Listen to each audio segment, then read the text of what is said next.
Okay. And it'll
Right, welcome everybody. Call for apologies for today's meeting.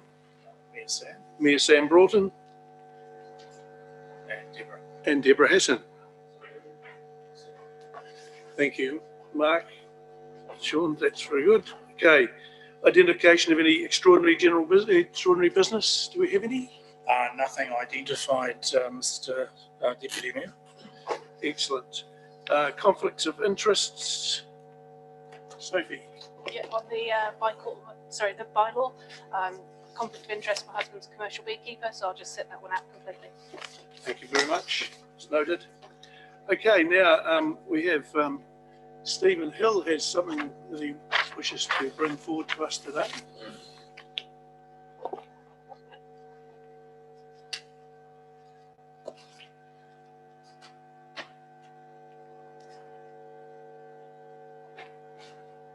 Thank you, Mr. Chair. Councillors, I just wanted to draw your attention to an award that the Council has received in the past week.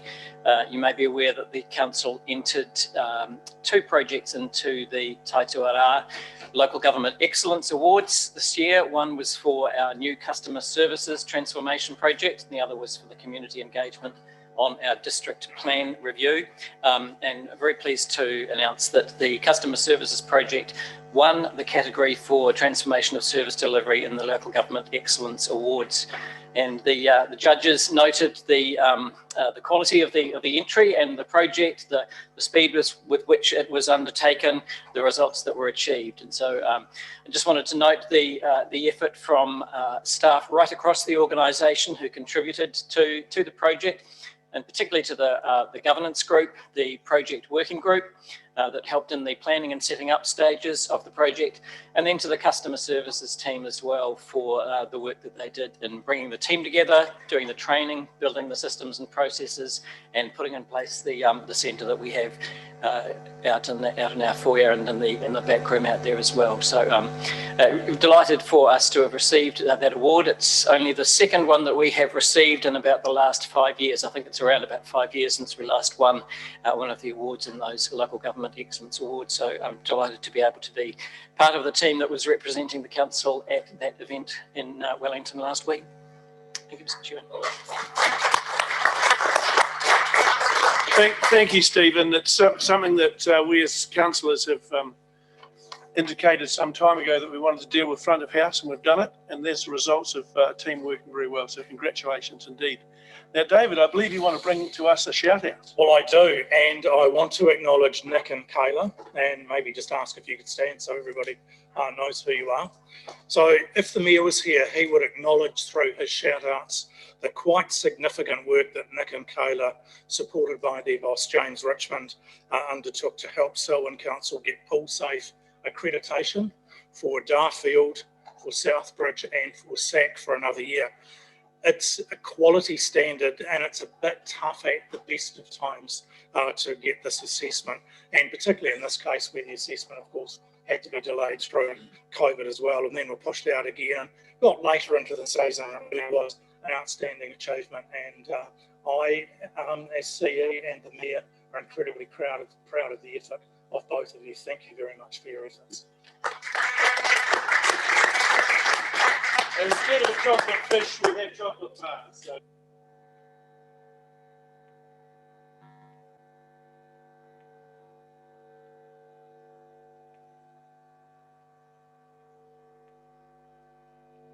Right, this afternoon we have a public forum, and the public forum this afternoon we've got Sean Harris, Garden Gardener, Chris White and Lauren coming to talk to us. The rules of the public forum are that you have 10 minutes to tell us what you want to tell us.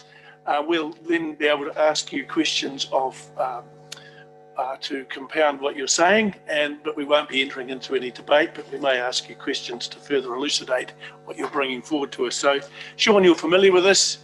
The button on the right's the one to push. Thank you for coming. Your time starts now. Didn't even push the button and you'd started me. That's not fair. Afternoon, Chair and councillors.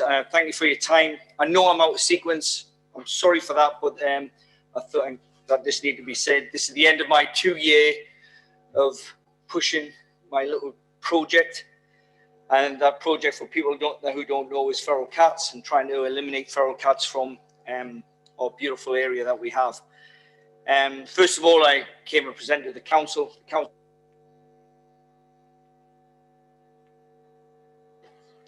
Press that. Then it came to another meeting, and then we said we didn't have a problem, so the cats were on the bylaw, then they were off the bylaw, and then it went to public consultation. There was a hell of a lot of people put in, not only for bees and poultry, but for the cat situation that we have in Selwyn district. And a lot of organisations not only put a written submission in, but they did a verbal submission to the hearing committee. The hearing committee, a big...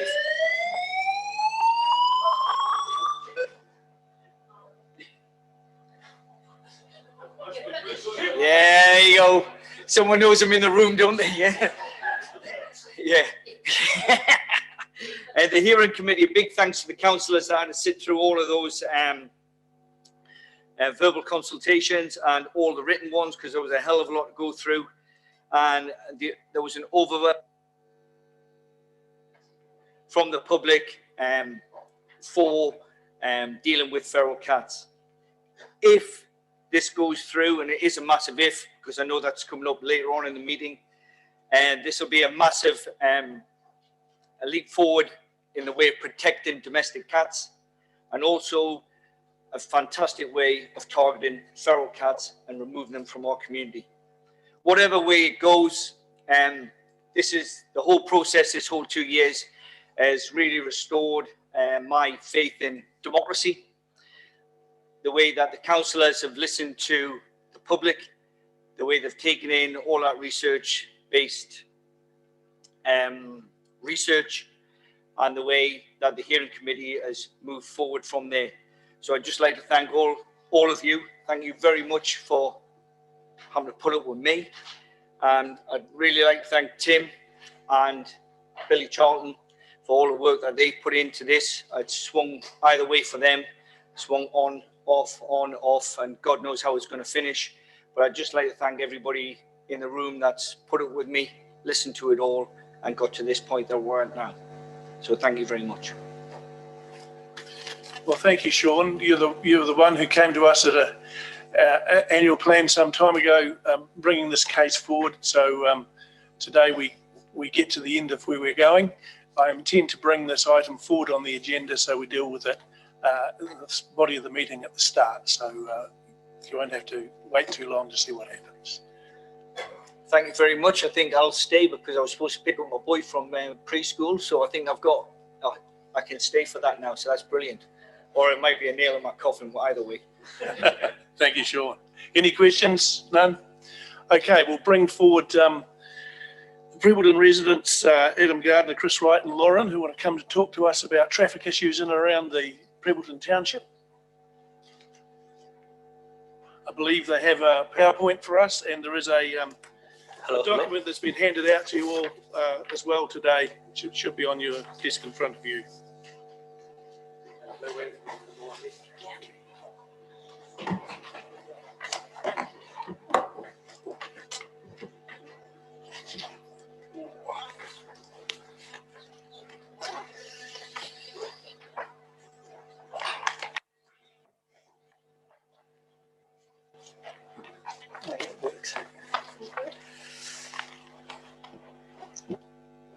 Okay. Good afternoon and thank you for your time. By way of introduction, my name's Lauren Stevenson. I'm actually an Australian who's lived in Christchurch for 7 years, the last 2.5 as a resident and ratepayer in Prebleton. My family and I selected Prebleton to live because of the community village atmosphere. But what has become apparent as we have lived with my 3-year-old and now 6-month-old daughter is that the livability and road safety in Prebleton does have some room for improvement. The catalyst for me to be involved alongside Chris and Adam here today was that I am one of a number of Prebleton residents who've had a near miss, what we call a near miss, on the Springs Road Pedestrian Crossing, zebra crossing there. And in late December, last year when my youngest daughter was 2 weeks old.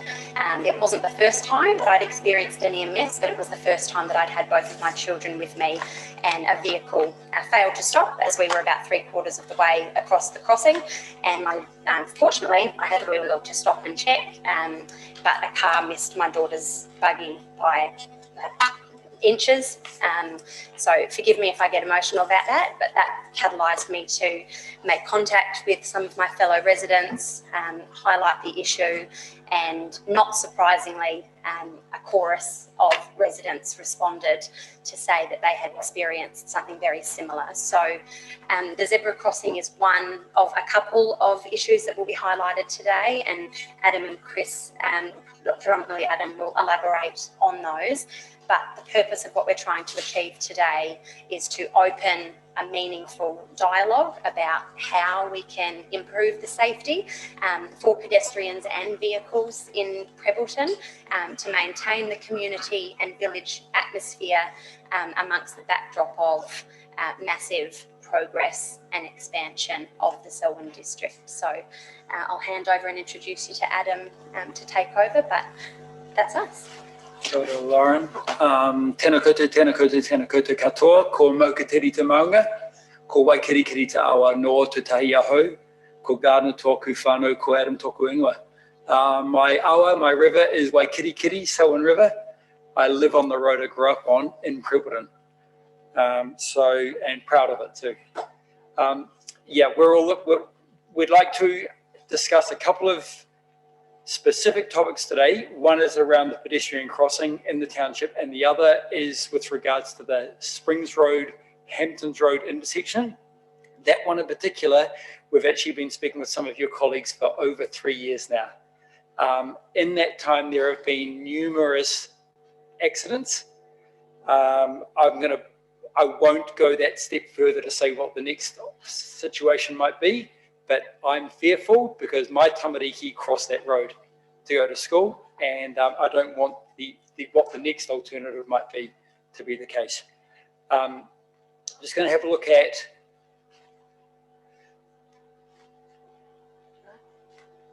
some of these are some of the feedback on the Facebook page, the Prebbleton Community Facebook page, that Lauren and some others and Chris have done a great job in collating and encouraging some feedback. And some of these comments we've got hundreds. Some of these comments they're really poignant, and they really speak to and they highlight some of the issues that we're facing here. It's about well people and places. It's about well environments where people are safe to get around and between neighbourhoods, and encouraging the concept that roads and streets are for all users. It is hoped that by addressing some of these smaller situations, we're really hopeful that it might also address some of the bigger stuff and even some of the planned stuff as well. We know you've got some plans, but we feel that addressing some of these smaller things will help some of the bigger ones as well. Here are a few considerations. Is every township getting the same love? So we're going to put a little bit of a challenge out about, it might appear from the outside as though there could be some issues around consistency and equity as to where the energy, time and money is put into. We're not talking about $23 million being invested in roundabouts in our area, and that's a completely different topic. We're talking about some actually pretty simple measures that could make a massive impact with regards to our road and street safety for our people. So if we were to come to you and say, hey, we'd love traffic lights to go 3 or 4 places in the township, completely understand. Probably not a possibility. We're proposing low cost and low time initiatives. We need action now. We've been told on numerous occasions from some of your staff that driver behaviour is not the responsibility of the council. We 100% agree with you, but enabling safe driving is the responsibility, or partly the responsibility, of the council. Here are a few more considerations. Roads and streets are for everyone. However, currently machines are enabled to rule the roads around the Prevelton Township. A question to you all, what regulations must be met and where can innovation occur? What regulations must be met and where can innovation occur? We're not traffic engineers and specialists, but some of the things that we're addressing, we believe are actually, there are some kind of common sense things to address with this. We want a district that embraces, encourages and promotes people walking and wheeling around their neighbourhoods. Young and old can connect through active environments where safety is paramount, supported by the council. Some of the key issues around that pedestrian crossing, if you're familiar with it, way too much going on. There's shrubbery, there's business happening around there. I tried to flag down a car the other day because I felt that car was going too fast through the township. And then I realized, hang on a minute, actually they're just doing 50k an hour. It's too fast through that area. That's a whole nother topic, but it's related. It's a main route to and from the city. The design inhibits safe driving and the shrubs inhibit visibility.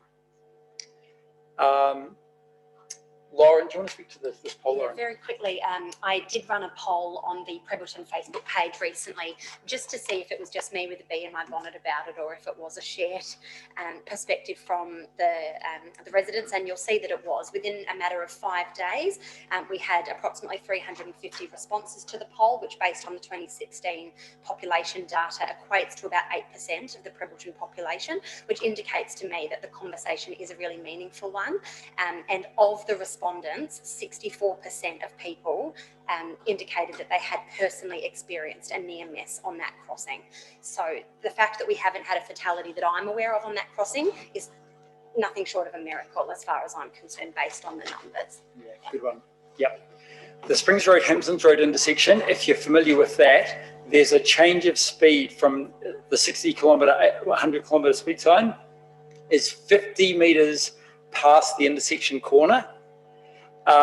We observe drivers every day, and we're generalising a little bit, but coming from the township towards Lincoln, that 100 kilometre speed sign, that open speed sign, is basically a target for drivers to accelerate as soon as they leave that 50, as soon as they see that sign ahead of them.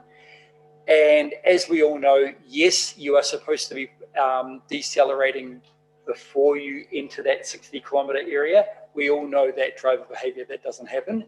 So drivers are going way too fast through that intersection. And because that change of speed sign is so close to the corner, it's actually a distraction. So drivers might be looking at their speedometer when they're actually supposed to be looking for Tamariki crossing the road and so on. There is also Trice's Road through there, which adds a whole nother level of complexity. It's not uncommon in busy times for there to be 7 or 8 vehicles waiting to go in different directions. 100 kilometres an hour these vehicles are going, and there's been nothing done to support the higher volume of traffic moving through that intersection. Here's an example of a good standard. You enter West Melton coming from the city. It's also a 100 kilometre piece of road on Old West Coast Road. Double gated, red painting on the road to notify that you're going to be changing into a different area. The name of the town is on the signs. There's a whole lot of other paint going on. It's nowhere near an intersection. Fantastic. So all we want is the same as this sort of thing. The pedestrian crossing, which you've got over here, which is by the aquatic centre in the Foster Park, it's amazing. It's raised, there's paint before it so you know that something's changing, there's flashing lights, excellent standard. We just want the same. We're not asking for anything more than what other places are getting. We want best practice, and we believe these examples of best practice. Just to show of hands, who's familiar with 880 cities? Anybody here familiar with 880 cities? So basically, they're modelled on the idea, generally, can an 8-year-old do it and can an 80-year-old do it? So we challenge you to consider, at this intersection and at this pedestrian crossing, could an 8-year-old cross those on their own, and could an 80-year-old? I'm not very good at drawing, by the way. Sorry, that's my best effort at drawing. Here are some other things just to consider. Neighbourhoods that prioritise human interaction and social ability. At the moment, these situations are inhibiting that. Successful and sustainable townships and district. We believe that's part of your plan. Supporting people walking and wheeling, not just driving and parking. The machines are ruling this area at the moment. Fostering vibrant streets and great public places where people can rest, be physically active, relax and play. Making these changes can contribute towards alleviating some of the pressure on the health system. So that's a systems approach. And townships where there is a desire to grow up in and also grow old in. So our challenge to you, we're going to set down the whittle, and that is that we believe Selwyn District Council have the opportunity to be real beacons, real leaders. We feel like we are acting of the people, for the people, by the people. We know that that's your role as well. We're asking for an equitable partnership. We want neighbourhoods and communities, they should be safe, they should encourage healthy lifestyles, and we know that you can support this. So ngā mihi nui kia koutou. Thank you for your time, and we welcome any questions. By the way, before I say that, Chris has also left with you all. Did you want to mention that? I know we're only supposed to have 2 speakers, but I'll be Adam. Hi team, my name's Chris White. I've been a resident in Selwyn for 17 years, 2 years in Lincoln and then 15 years in Hamptons Road on Lifestyle Block. I've just put forward a little proposal as someone who's been following road safety for 15 years, and it's just something that's come up. It's because I basically attended the meeting back in the Prebbleton Hall in 2010, where I had a very vigorous and lively conversation with a member of NZTA as to why they weren't giving Lincoln a off-ramp to support traffic movements to and from their township. And I was basically told by that member that they were going to move all their traffic through and around Prebbleton, which is why today I feel that Prebbleton is fighting. We are paying a price for NZTA's poor decision making 10, 11 years ago. And so we're trying to address that, and we're trying to get equity in traffic movement. So when I read these old NZTA flyers and proposals, they set out what the plan was 10, 11 years ago, and I believe that they haven't made any of these. So I think I've left these flyers. So just using using NZTA's own literature, read it if you can. See what the proposals were for good health, safety, traffic movements and everything. I don't think we've met any of those standards. But as a sideline, I've put the doodlings and drawings of a deranged Prebbleton resident about a proposal that I think may solve and help Selwyn's traffic issues, especially with Rolleston and Lincoln traffic. And it's a piece of land that's being sold by NZTA at the moment. There are 2 weeks before that land has deadline treaty. So I think it's something that would look at moving Rolleston traffic down Waterholes Road, keep that traffic longer on the motorway, and reduce congestion of Lincoln and Rolleston traffic in and around Prebbleton. Yeah, so I think it's just something you want to look at. It's a piece of land being sold by NZTA, which I do believe could go a long way to making Prebbleton a safer place to live. Thank you, Chris, and we're running short of time. We've had a bit more than 10 minutes. I do have a question from Mark Alexander. Thank you, and thank you for a great presentation. I can assure you that we're all concerned about road safety throughout the district. My question is, have you approached the police about the poor driving practices? I know at least one senior policeman for the region lives in Prebbleton and cycles regularly through Prebbleton. So I'm just wondering, have you also asked the police to come and actually enforce the road rules? we have. We've also, it's at this time where we need to acknowledge Malcolm. Malcolm's been very supportive in giving us time and listening to us. So we thank you for that, Malcolm. And we know that, Malcolm, you've been proactive with this approach as well. Yes, we have.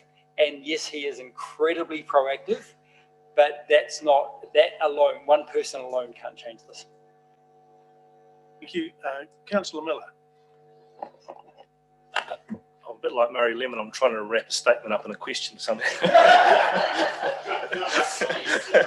It's the vibe. Look, great presentation. I drive through Pilbara a lot. Absolutely agree with you. We've got a major problem on our hands with connectivity from particularly Lincoln now with the major growth down Ellesmere and Springs Road. So NZTA, we've been trying to hold them to account, and I agree with you. Particularly NZTA haven't kept their end of the bargain up in my view.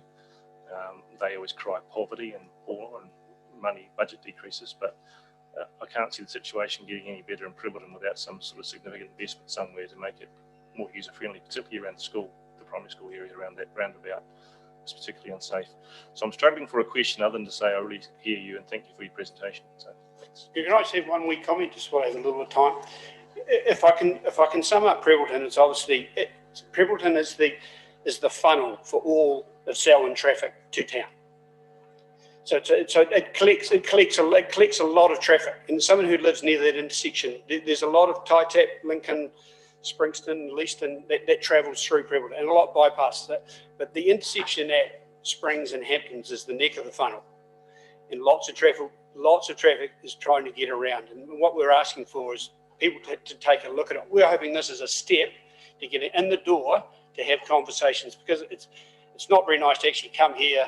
It's like being prosecuted of a crime you didn't do and then coming in front of the parole board and asking for leniency. It's, this is the big picture, and some people need to start looking at it from the big picture point of view, because with all your new proposed subdivisions, Privilton and Selwyn's going to grow greatly, and this problem's not going to go away. So it just needs a collective. Thanks, Chris. Sean. Tēnā rā tātou. Tēnā te mihi, kia koutou. Thank you for your presentation, and Lauren, I acknowledge your near miss. And like Marcus said, it is a great concern to all of us, everybody here and those watching. I just have a couple of questions, and it revolves around traffic volume. Have you seen a decrease in traffic volume since the opening of the motorway? I'd quite like to open that. No. Okay. Quite simply, it still comes back to the original design from NZTA not to put an off-ramp for its own traffic. Yes. And, when the motorway was proposed, it was pre-earthquake. And the growth in Selwyn has outstripped any ability of a government department or a local council to actually manage it. And so volumes have increased greatly. But since the motorway has opened, there has been a greater traffic volume on Hamptons Road that we live on. But the intersection has become more dangerous because that traffic is fighting with its own traffic at an intersection. And one thing you can't do in Privilton is turn right. Privilton has turned into a left-hand turn town, which is why people can't get out of it. And it's the congestion that's causing the danger at the intersections, because as traffic builds up, the anxiety builds up and people take risks. So it's, there's been an increase in traffic. Kia ora. And just one more question, types of vehicles, what types of vehicles have you seen an increase in? Right, so all types of vehicles, but I made this comment to Malcolm that at the same time that the motorway opened, they also opened the new roundabout on the corner of Waterholes and Main South Road. And as somebody who lives on that road, now the frequency of large trucks has increased dramatically. And one of the reasons is that is a path of least resistance.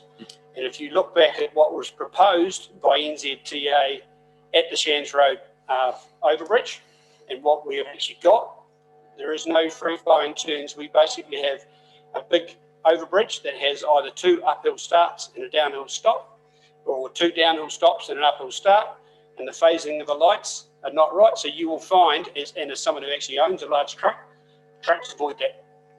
So going back to my discussion with my NZTA representative, the path of least resistance is through Privilton and mainly through design. Kia ora, thank you. Right, well, thank you very much, team, for bringing forward what you've done. A great PowerPoint, and you certainly got the message across. This is some of this, what you're asking is within our LTP and will be deliberated on the 20th of this month, along with many other things to do with funding around Privilton as well. So I think you've done a great job of bringing this to our attention today, and I thank you. So, Thank you. Thank you for your time. We want to work with you more than just that. We don't want to be here and then disappear for the next 5 years. So we've opened the door. thank you for the way in which you deliver. It's great. Got it. Okay, now Canterbury Water Management Strategy with Nicole and Sophie.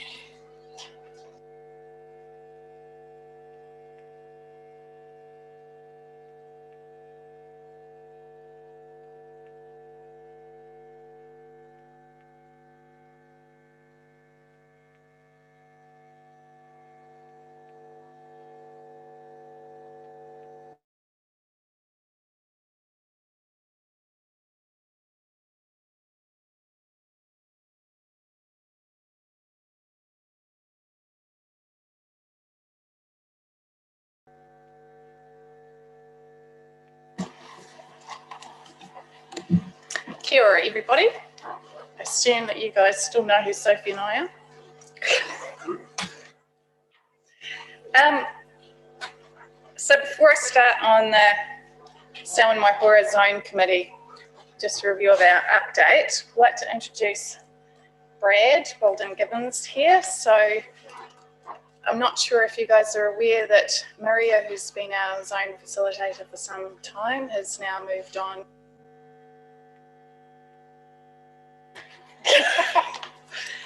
has moved away to other things. So Brad's now taken over as zone facilitator, and I'll let him introduce himself to you.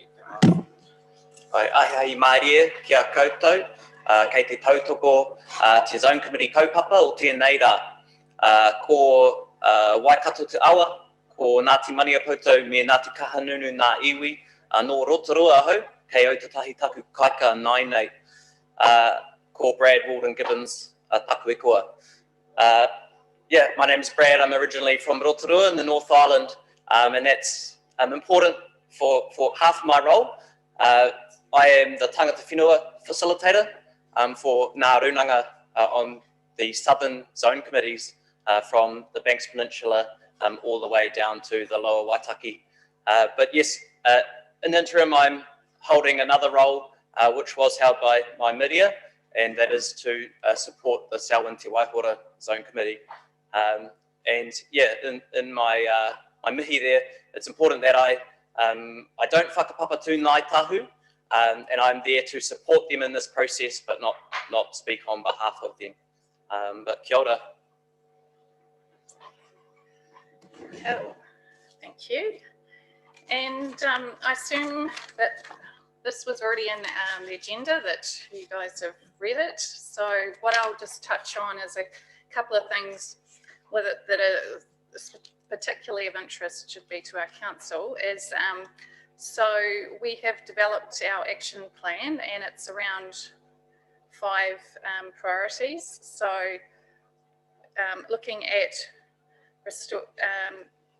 community-wide approach to restoring Waikirikiri River back to a healthy state, actions to achieve catchment nutrient targets and improve water quality, mahinga kai, and also raising awareness about private drinking water supplies, qualities and risks. Now, just on that last point, which you guys might have heard that has featured in the media in the last few weeks, is about nutrient loads and ground private bores. Now, what we've done as a zone committee is set up 2 drop-ins, which coincide with when ECAN rural people actually have their drop-ins normally, one at Leeson and one at Darfield, and that people can bring along and have their nitrates tested in their private bore waters. And that, of course, has then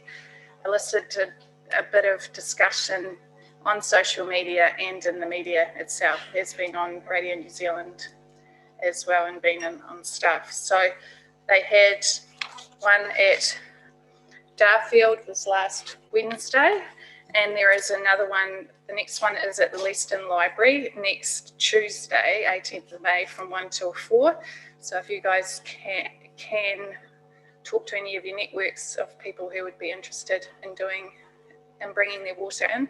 It's just as an indicative test. It's not a accredited test. It's also to raise awareness generally around what testing people should be getting done on their own private bores. It's their responsibility to be testing those bores themselves. And just looking at the question, I think there's nothing more I need to hold up, unless there's any questions. Would you prefer me to go straight on or do Selwyn my horror questions first? Thank you, Stephen. Carry on with all at the end, thanks. Okay, so I won't go on too far about the Christchurch West Melton zone. It's a decent sized zone, but there's very little that is actually within the Selwyn district. I've given you all a copy of the 2020 progress report, which obviously is probably a bit out of date now, but it's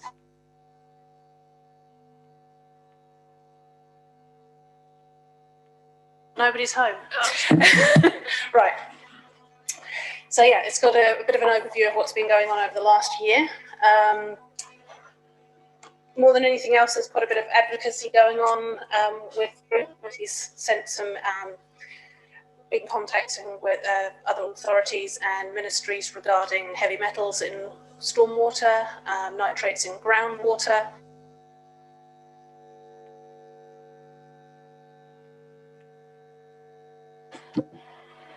Hello.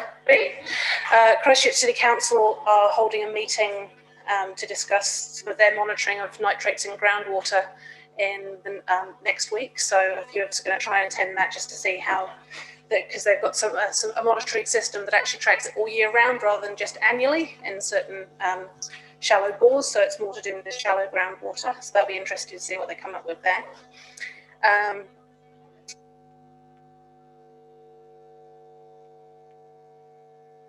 Hello. Right. We've been attending a lot of different events around the area, though they are mostly in Christchurch. A lot of it's targeted towards biodiversity and stormwater.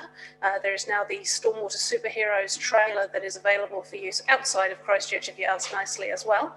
And it's got lots of resources around keeping waterways healthy, choices that we can make about what sort of brakes we put on our cars, zinc from roofs, that sort of runoff that is going to be common to many urban areas. Our stormwater works a little bit differently, but it's the principle of the thing is that it can still get in the water.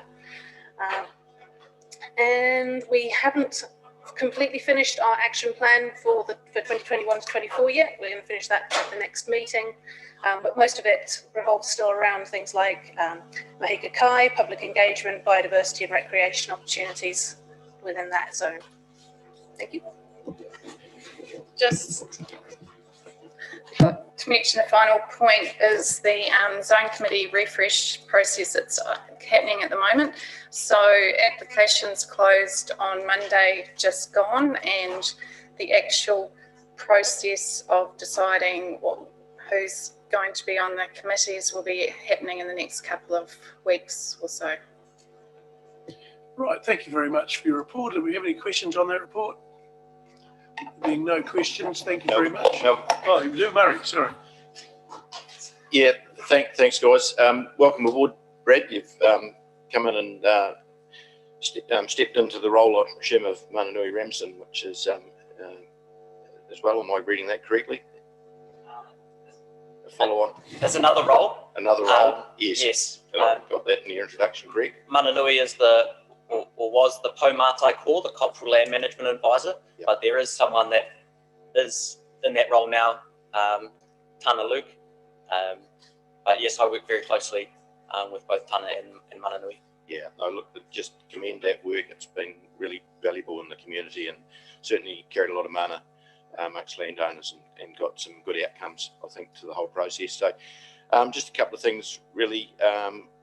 Nicole, you talked about the drop-in sessions, and I know we've got a submission there from Ellesmere Sustainable Agriculture to have SDC staff there as well. I think that's something that, I don't know whether you've discussed that at his own committee, but it's probably got some merit.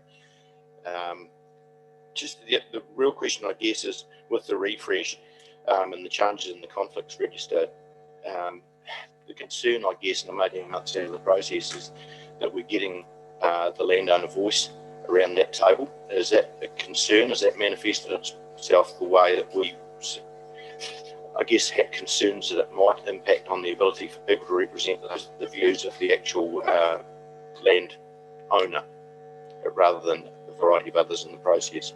Or is that yet to be determined?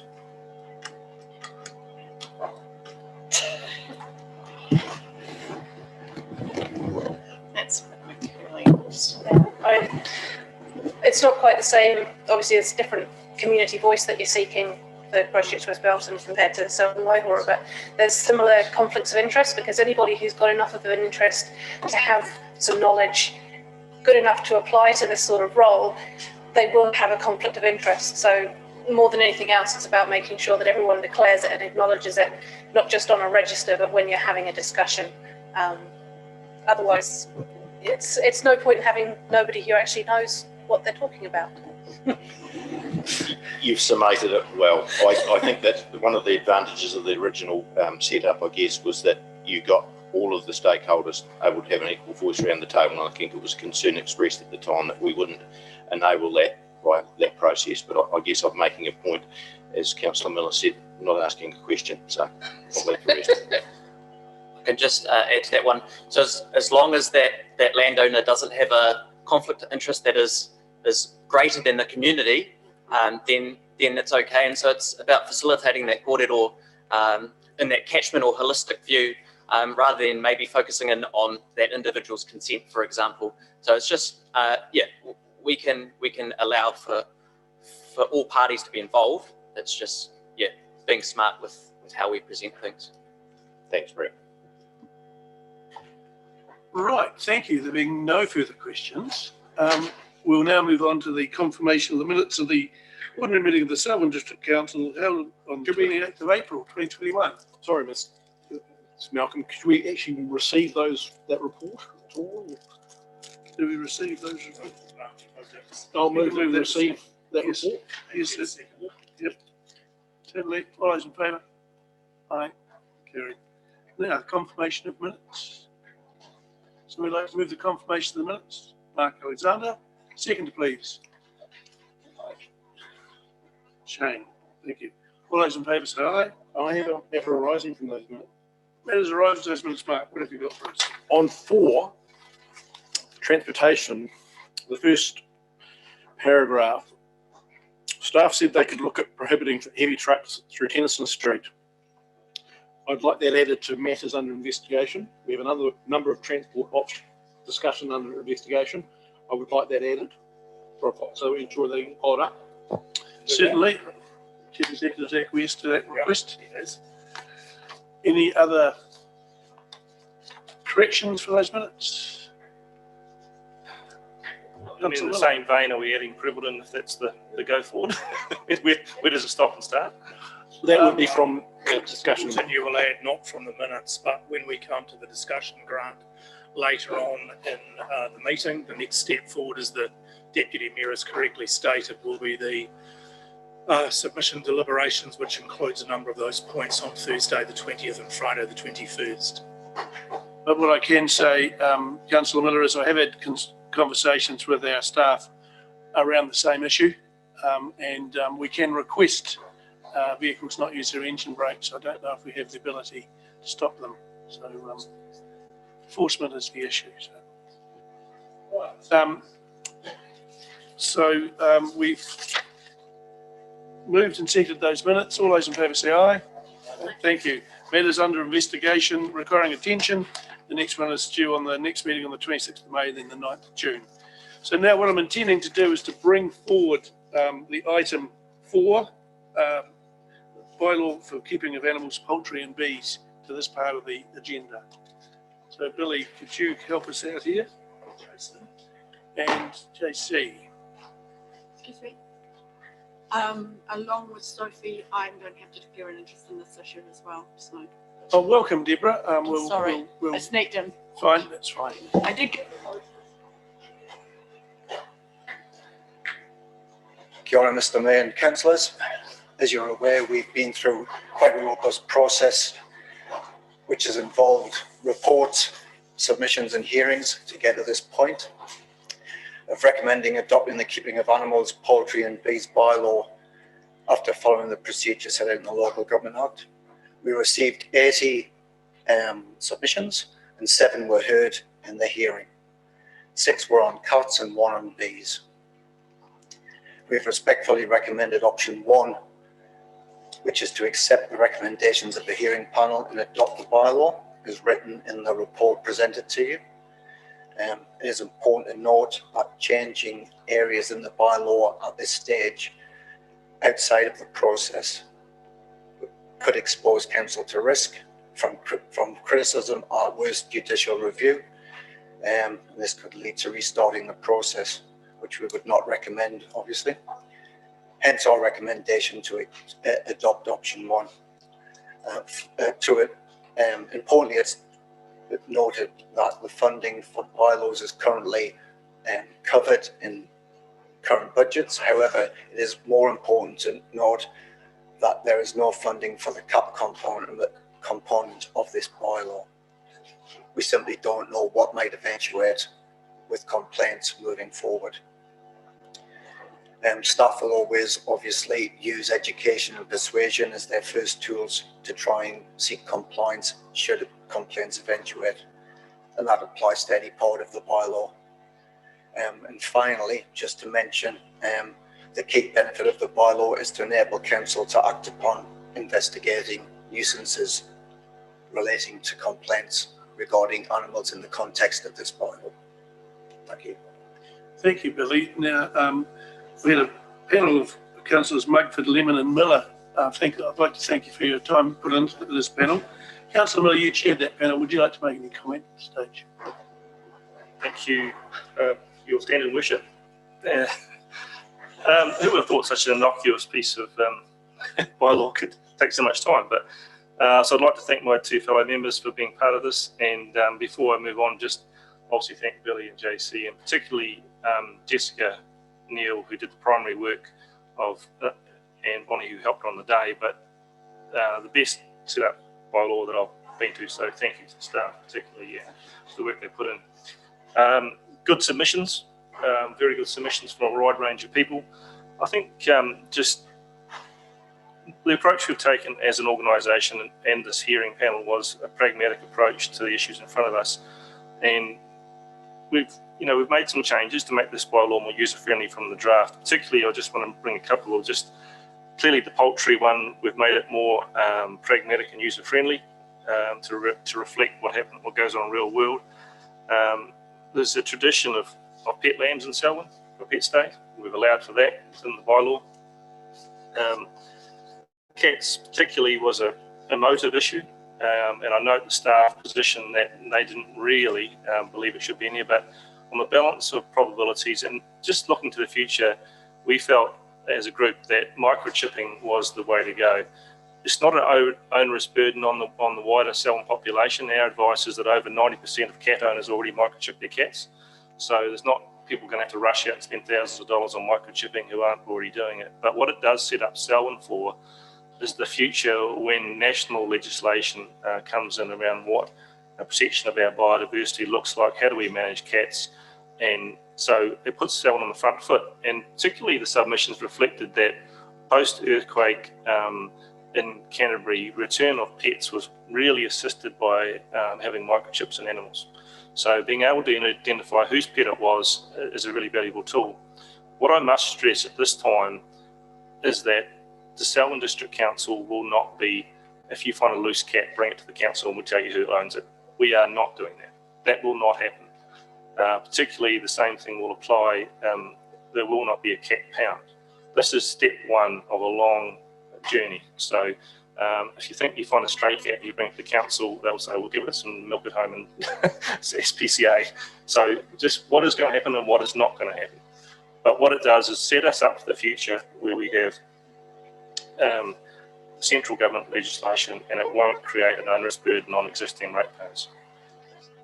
What we did note was looking around the country was some really good work in other places, particularly Wellington, who had a great education program about not only cats, but how do you look after animals. And, this has been second nature in Selwyn in the past with a largely rural-based constituency. But Now we're moving to a more urbanised and a different population.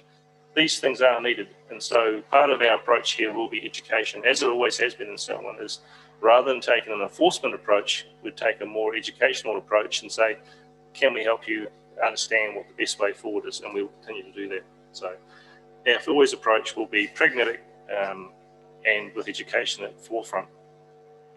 The rest of the bylaw, in our view, is pretty straightforward. Is, you know, with the bees particularly, was making that balance between the very real role that bees play within our organisation around pollination of crops and the ability of that to happen in our rural economy, which is actually fundamental, and the desire by urban people to have hobbyist beekeepers keeping hives within their properties and making sure that in general, these are already well managed, but if there is a nuisance effect, do we have the tools to do that? And again, taking an education and pragmatic approach to it, we believe we've given our staff the tools. We've allowed the ability for staff to have exemptions on application on all of the bylaws. So the days if you've got a section, particularly with long grass on, the bylaw with it as a status quo, not allow you to graze an animal on it. But you can come to the council and say, can I have an application to do that? And if it's deemed that it's okay, we will do that. And again, a pragmatic approach. So overall, we believe the tools are in place in this bylaw to manage our increasing urbanised population and the effects of animals and bees and poultry within it. As always, we always review these policies. If we find that the policy is as intended is not working, we were open to the idea of reviewing it when the appropriate time. But just to wind up, thank you for the team who helped me on the day. Thank you particularly to the submitters who did a very good job of providing a wide range of submissions and putting both views on the table, both for and against their views, which were well reasoned, well spoken to, and I think it was a submission process that actually worked. So thank you to those people. So finally, thanks to Billy and JC, and from the chair, I would move that the recommendation be accepted, please. Second to Councillor Lemon. Do I have some comment? Yes, I do. Jeff. Yeah, thanks very much for the bylaw. Just one question, or actually a couple of questions. I see in one of our submissions that central government have put quite a bit of money into the Banks Peninsula Pestry Society, and one of the aims of that society is in the future to eliminate feral cats. And that's central government funded. We did ask, and we have said in this bylaw document that we were going to lobby central government for national legislation on feral cats and cats. Have we done that? I can confirm that Mayor Sam Broughton has written to the government. Give Councillor Bland. Is there any more comments or questions? Yeah, thanks. Yeah, just on that, Jeff, one of the things I guess it was frustrating about that was the regional policy statement, I think, names cats as an organism of interest, which is a fairly generic term which doesn't really give you any surety one way or the other. So I think it's important that we continue to make that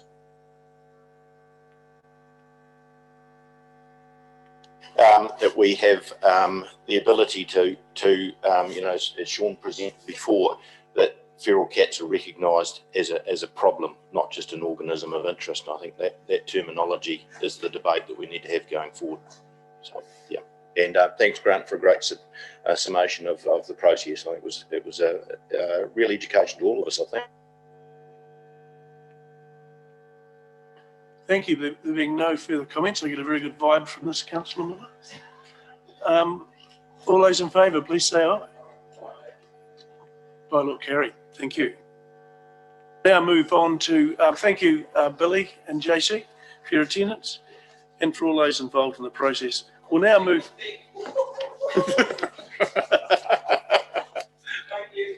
Don't be late to pick up that microphone.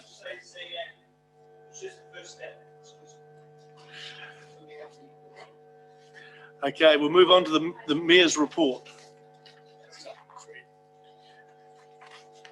Anybody have any comments about the Mayor's report? Am I able to speak on his behalf?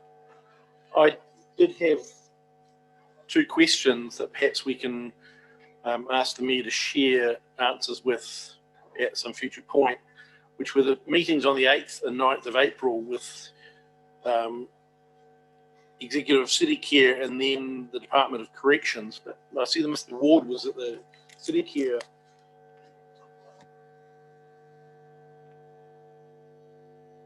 involved. And if the Mayor at some future point can tell us what the gist of the discussion with corrections was.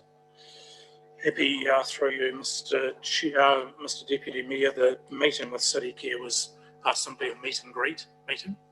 It's relationship building between our two organisations. It's the first time that we'd actually had such a meeting. Thank you, Chief Executive. I also noticed in the comment there's a shout out, of course, that goes to Nick and Kyle we've had earlier on. And also the Sister Cities, at the Sister Cities conference, they also did very well with the project at Taraja. So that's well worth recognising as well. So I'd like somebody to move and second this report, please. Councillor Mugford, Councillor McInnes, all those in favour? Aye. Now we'll move on to the Joint Licensing Committee and Chief Licensing Inspector Malcolm. Would you like to come to the table? Thanks, Deborah Hessen. Councillor Hessen, I've seen your conflict.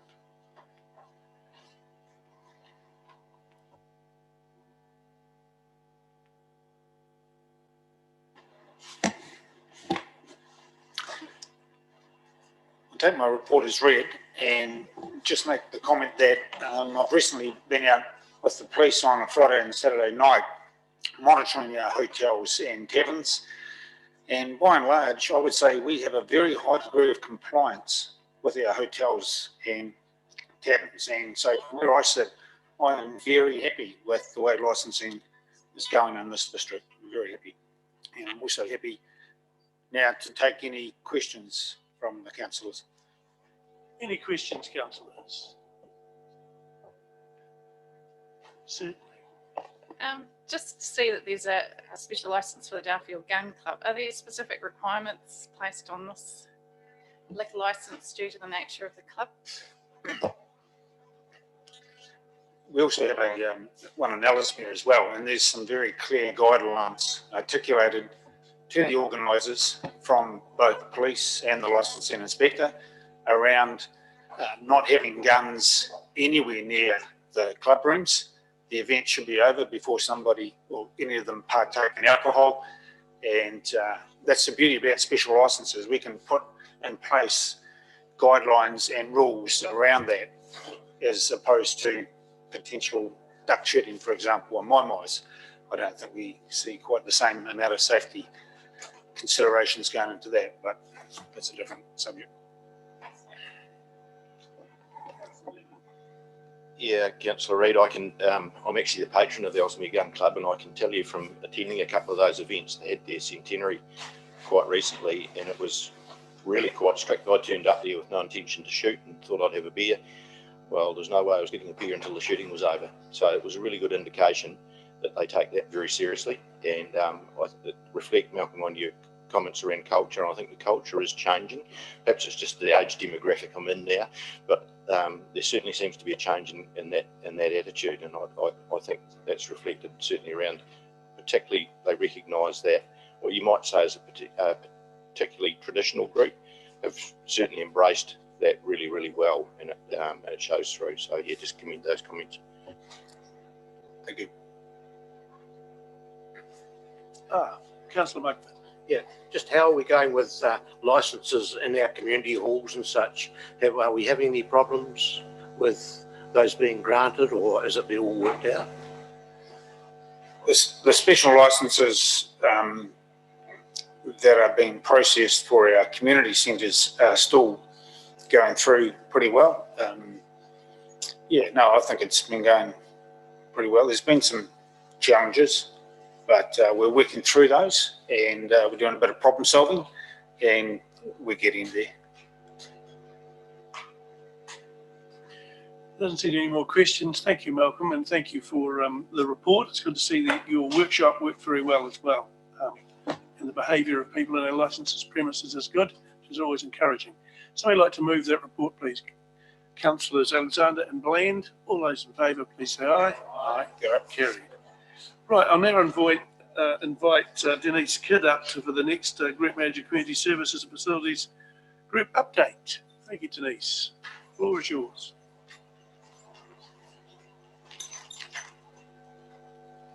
Tēnā koutou katoa. You have been provided with an update of the recent community services and facilities activities, and you've also been provided with the latest brochure that's prepared by the Community Services and Facilities Group for the term ahead. We are going to take this opportunity to just provide three very brief presentations. One, Claire Quirk will present to you on the activity boards, a trial that's underway that we're doing in partnership with Property Group. And then there will be some representation around what we're planning for Matariki. And finally, there will be a bit of an update from the Selwyn Youth Council by video. So feel free to ask questions at each presentation, and there'll be just an opportunity for questions related to the report at the end. Thanks, Claire.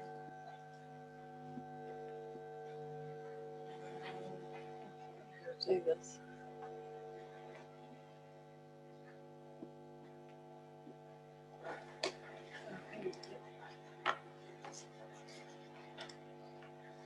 There we go, that's good. Kia ora koutou.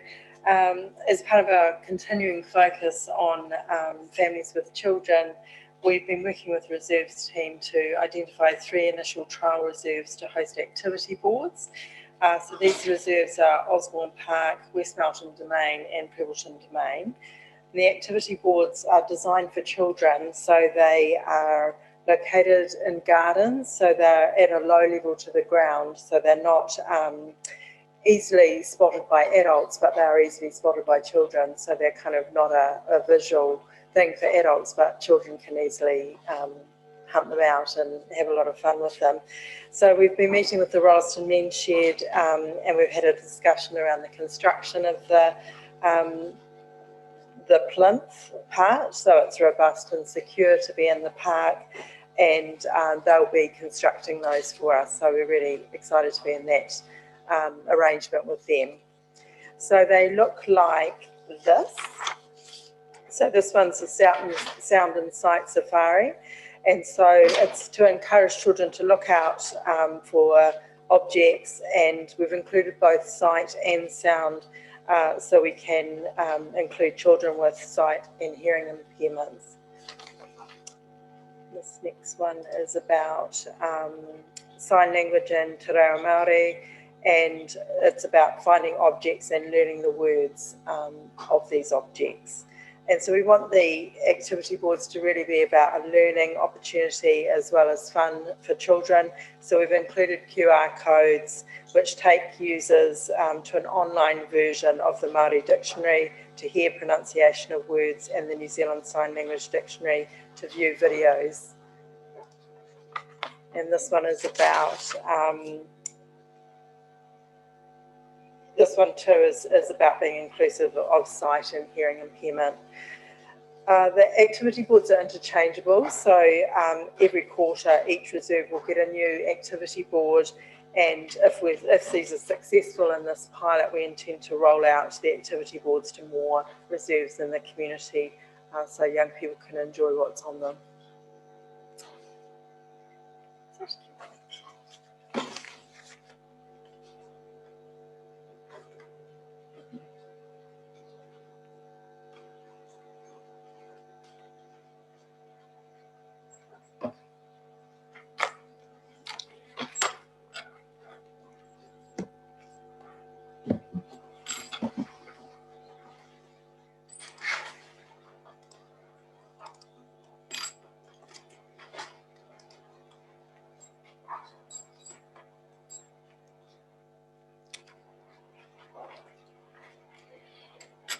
E ngā kaikunehera tēnā koutou, e ngā hoa mahi tēnā koutou. Ke te ako tono a hau ki te kōrero Māori, Greetings, councillors and colleagues. I am still learning how to speak Maori, so bear with me. Kia ora koutou mabuhay. No piripiana o ko tipuna, no tō whare ko ka hou a hou. Ko Christine Trenuela tōku ingawa, he kairuruku takunitanga me purunga moni a hou. Ke titima hapuri me oha oha whakawhanake, no reira tēnā koutou, tēnā koutou, tēnā koutou katoa. My roots go back to Philippines, and I greeted you with mabuhay, which is translated to live great. I am a Rolleston local, and I am in the Community and Economic Development team, and as an Events and Funding Coordinator. Thank you so much for the opportunity to speak to you about the Matariki series that our team is delivering to our district. Shortly, I will show you a teaser video of our events. But before I do that, I would like to introduce the events working group. And some of my colleagues are here today. The events working group is actually made up of representatives from each community services and facilities team, ACLL, Community Spaces, Active Selwyn, and our team Community and Economic Development team. It is a space where we share our events programming. It's a way where we find where we could better work together, fill the gaps where we see the gaps. And we are less than a year old of working in this way, and we have learned so many things, and that through events we can make a greater impact if we're working together. And you will see this and how we've done this through this Matariki series. After the video, I'll hand over to my colleagues, and they will briefly speak and explain their series and their spaces. Our series will actually end with a Puaka Whanau Day event, our hero event. This is where we collectively brought our individual events and brought it together to a hero event, and that we're working together to provide a culminating event to finish the series.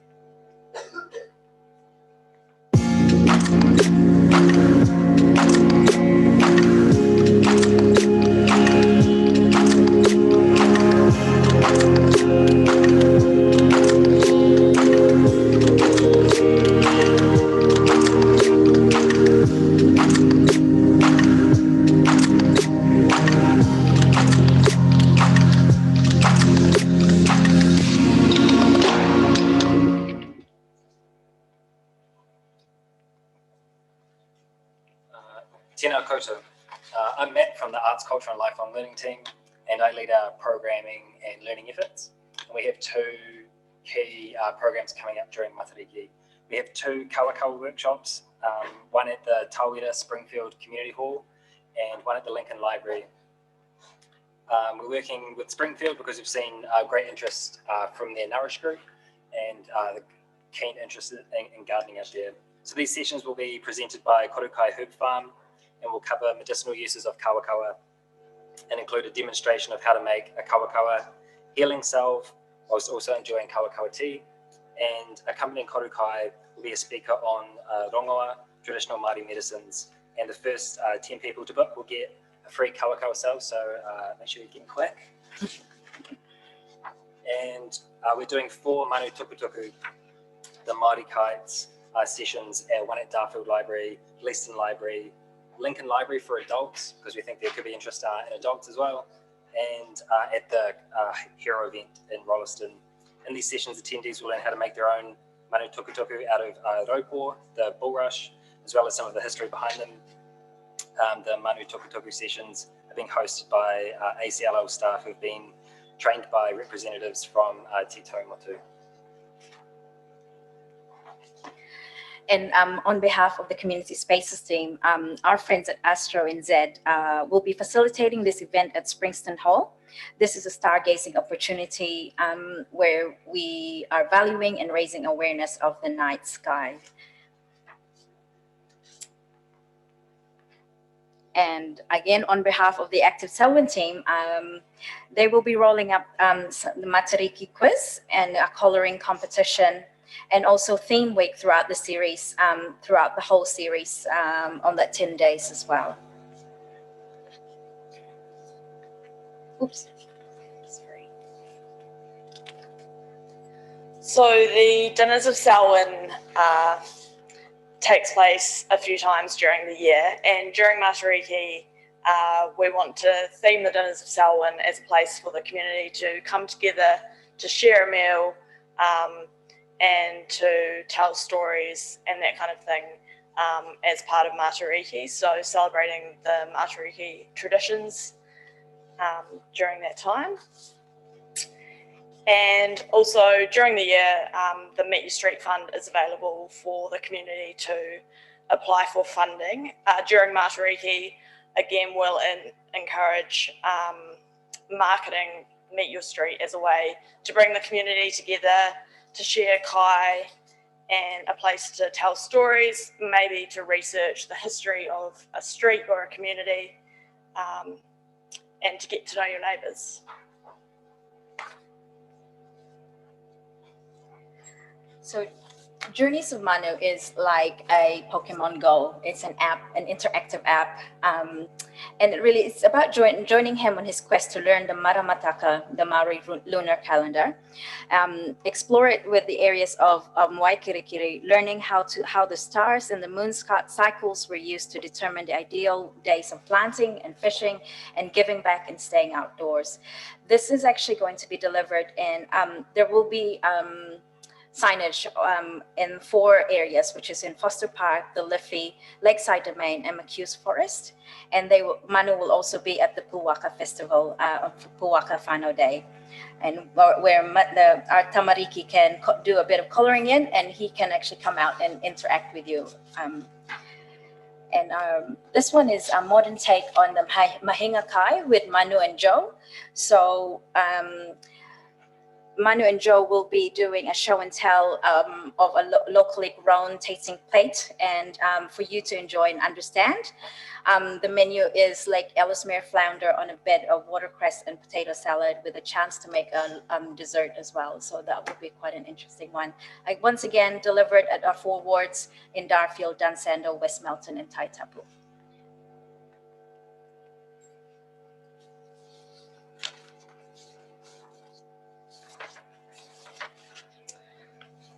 So Puaka is the 7th brightest star in the sky. So Puaka is the Ngaitahu dialect form of Puanga, and it rises just before Matariki each year. So this is why we're calling our whānau day Puaka rather than Matariki, as it's what we celebrate in the South Island.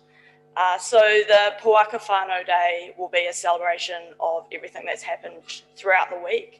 So from the ACLL team, we'll have the Manu Tukutuku and some storytelling. And then from our Active Selwyn team, they will be providing Kiorahi, which is traditional Māori games.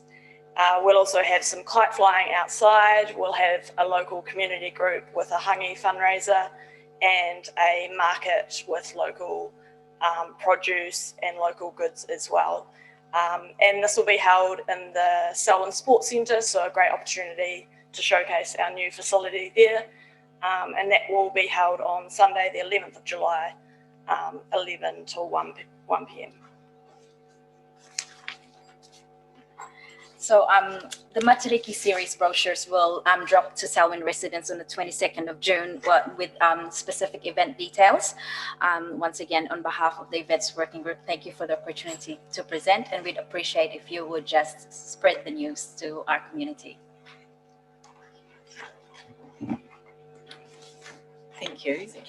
And I'll just get you, Christine, to just share the Selwyn Youth Council video with the councillors.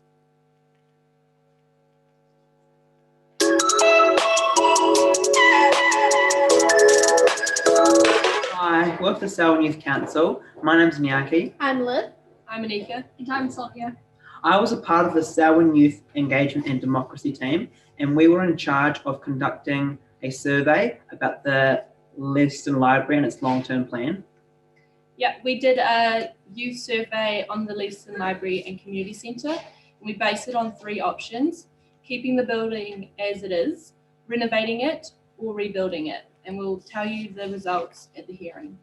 And then we went to the Leeson Library and Community Centre and we went around asking youth their thoughts on the survey and what they would like. We also went to the local school in Leeson, Ellesmere College, and gathered the youth's thoughts about whether or not their local library and what they thought should happen to it. This was Sonia, who will be talking about her consultation, which was events. Hello, my name is Sonia and I'm part of the Selwyn Youth Council, and the portfolio that I chose was events. And in my events group, we have Jenny and Scarlett. Sonia, why did you do a consultation?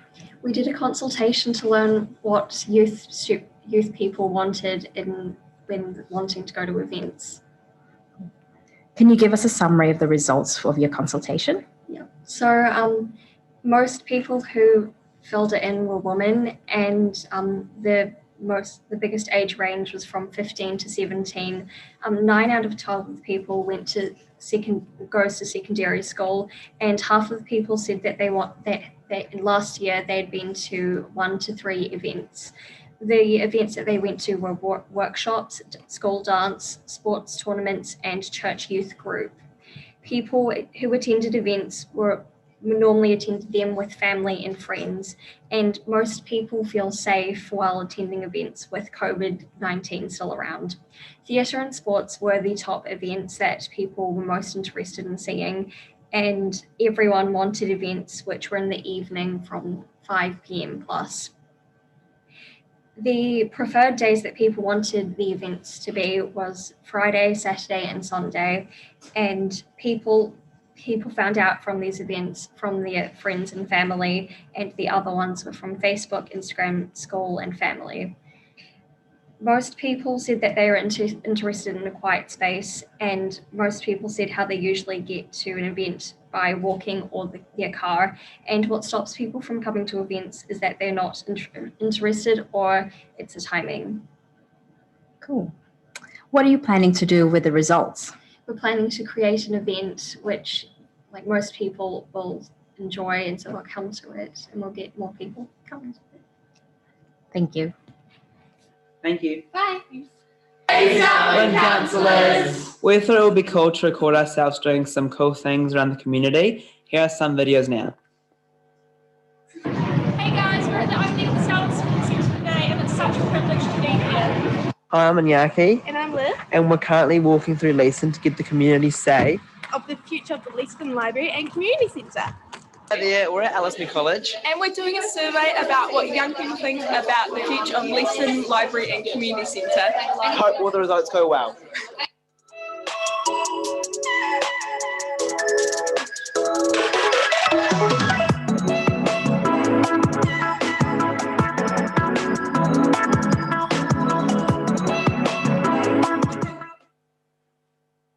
Thank you. That's the report. Thank you. Fantastic. Great innovation there from the Youth Council and the Matariki. Fantastic. I look forward to it. I just wonder if we might get the fireworks moved sometime. Right. Shane, you have your name up for. Hi, kia ora. Tēnā anō tātou. Tautoko, totally tautoko, all of the kaupapa you put up today. I guess I want to just have another quick shout out to the Leeson Library and also the community department for putting on the Christchurch Symphony Orchestra. Last week on Friday, they had the brass section there, and I took my girls and some of the kindergarten, children's first kindergarten down as well. So they really enjoy that kaupapa. There was a number of other kindergartens there as well. So great job there. Matariki, fantastic. Good job. Well done. I wonder if there's also opportunity for cultural performances or interactive cultural performances with our communities, if that could be a kaupapa also as part of perhaps the dinner. I think it's a good way of collaborating and teaching the culture, especially in a performance.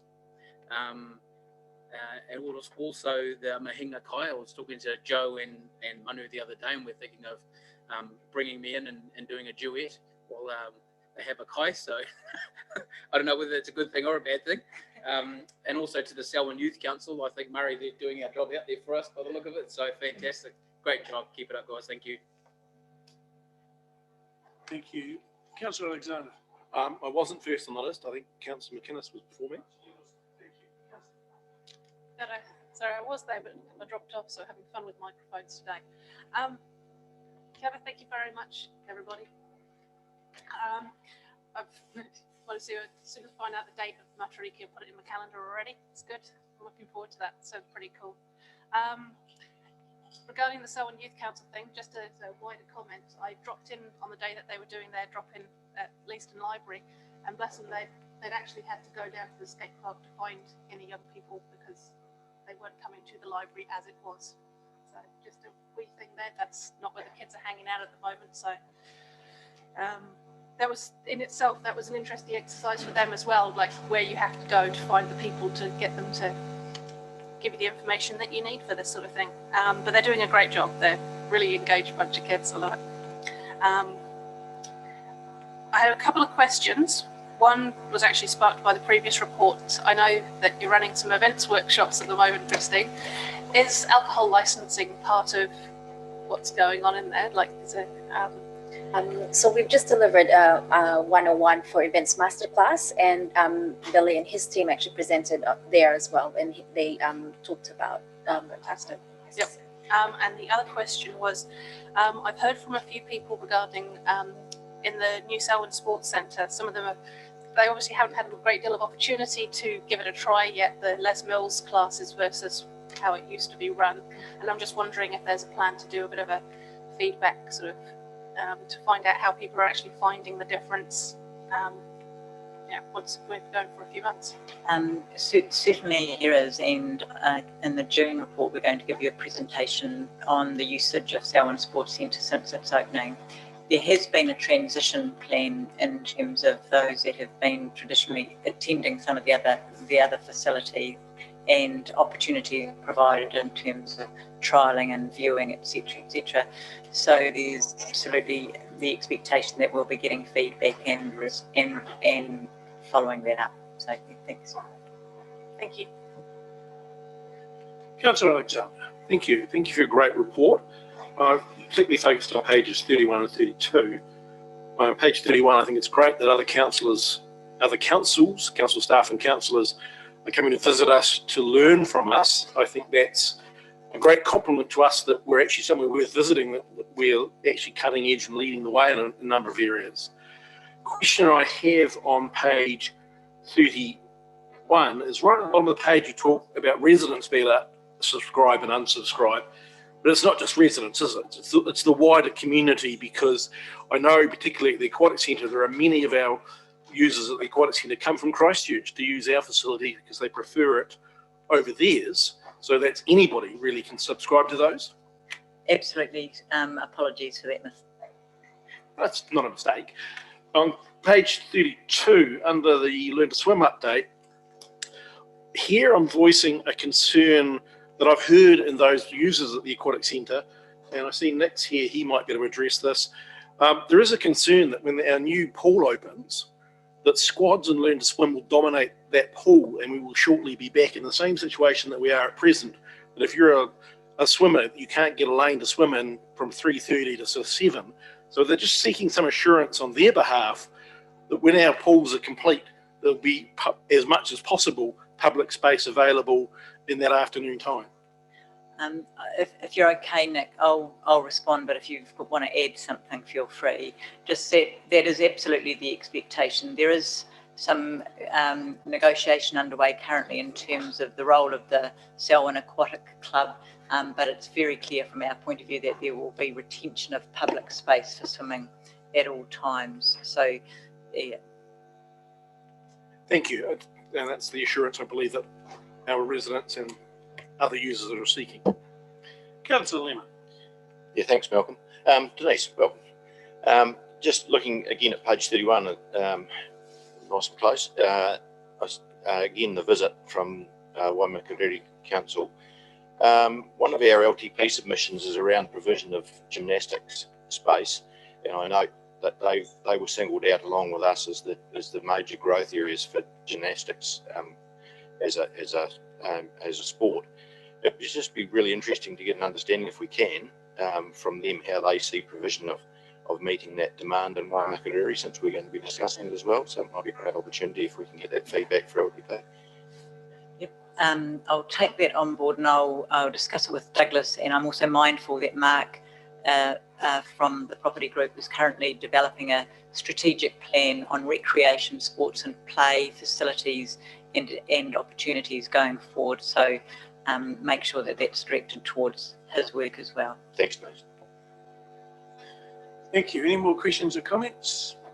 There being none, thank you for a great report, interesting report, entertaining report, one could say. Would somebody like to move that report and second it, please? Shane and Nicole.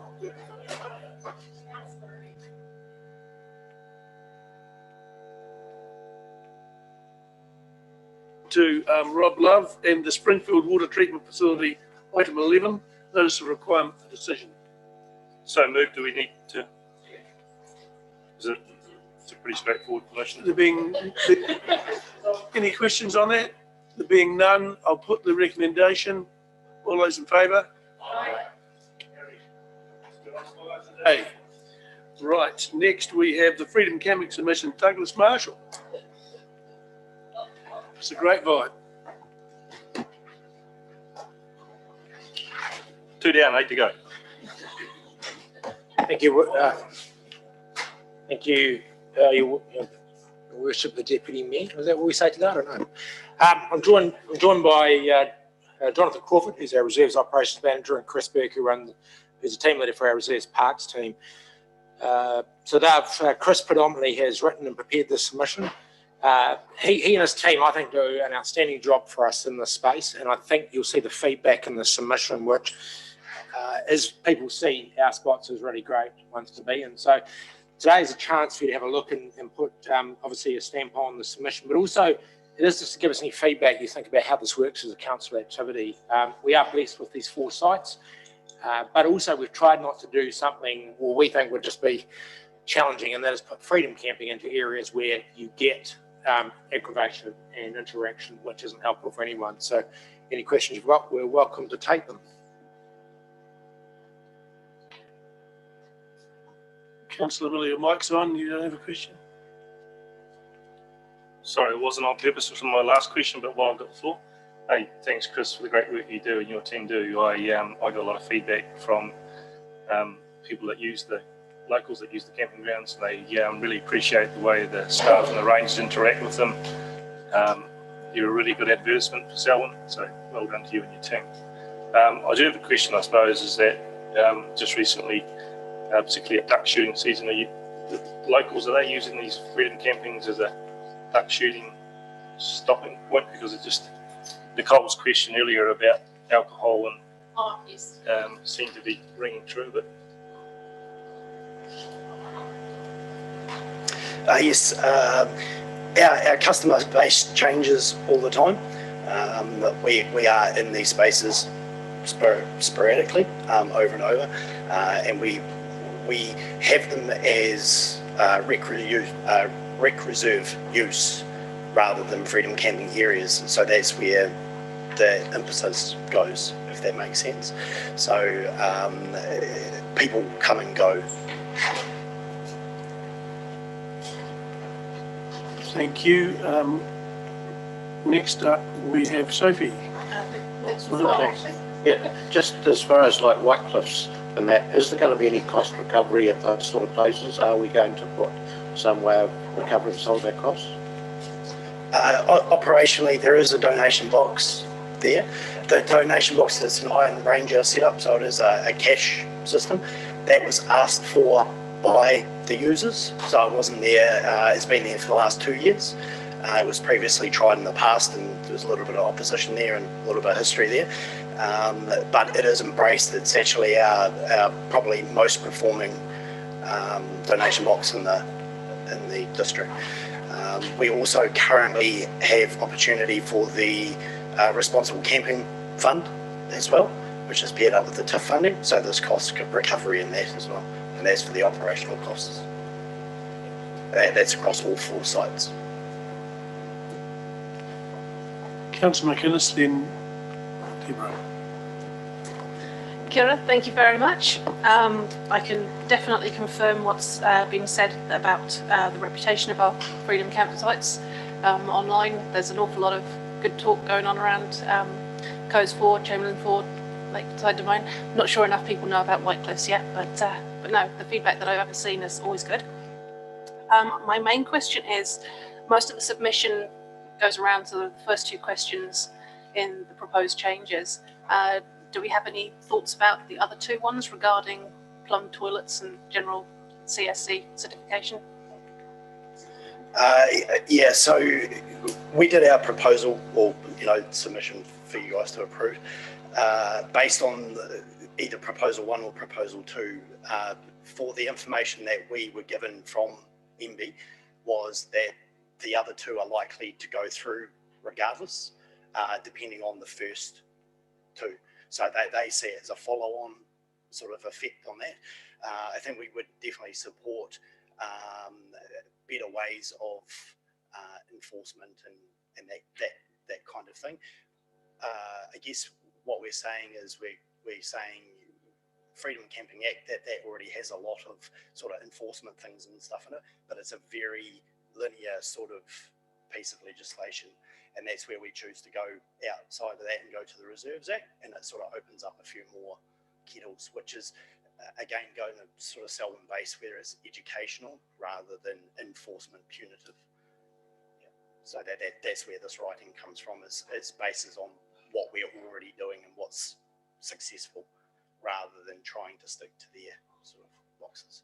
Yeah. If you put the toilets in there, then your problems generally, that part of the problem kind of vanishes. Yeah, for sure. And there is definitely an education part to it. Just because you put a toilet in doesn't mean people use it, and unfortunately that's the truth. So it's all about location, messaging, sort of enforcement is in there, but it's only a very small sort of part of it that we've found, where the proposals are putting a large emphasis on that. So, thank you. Thank you. Councillor Hassan. Yes, thanks for the report. My query is around, I guess, funding, and we've talked about the boxes, or donation boxes. I have some experience with regards to the Waihora domain that allows camping. Unfortunately, some of these boxes can be targeted with regards to funds, but what they've done is they've put in an app to actually take fundings and direct people their locations, and they've found that very successful. So could I suggest that maybe you investigate and look at that, and maybe talk to the committee about how they structured their app for some further information, but they've found it very, very useful. I'm not sure if it's working. Yeah, absolutely. So our electronic way of collecting donations, as it were, because they are freedom camping areas rather than a campground, has definitely been looked at in the past, and we are looking at it. We're always looking at that. These particular sites, they have some sort of operational issues to put into play, as in a lot of them rely on cell phone service, and a cell phone tower's only just been recently put in at one of the sites, and some of them also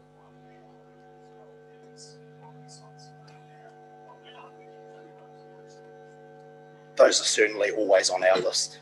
So thank you. Yep. Thank you. Councillor Ipiha. Kia ora, thank you. Section 25, homelessness.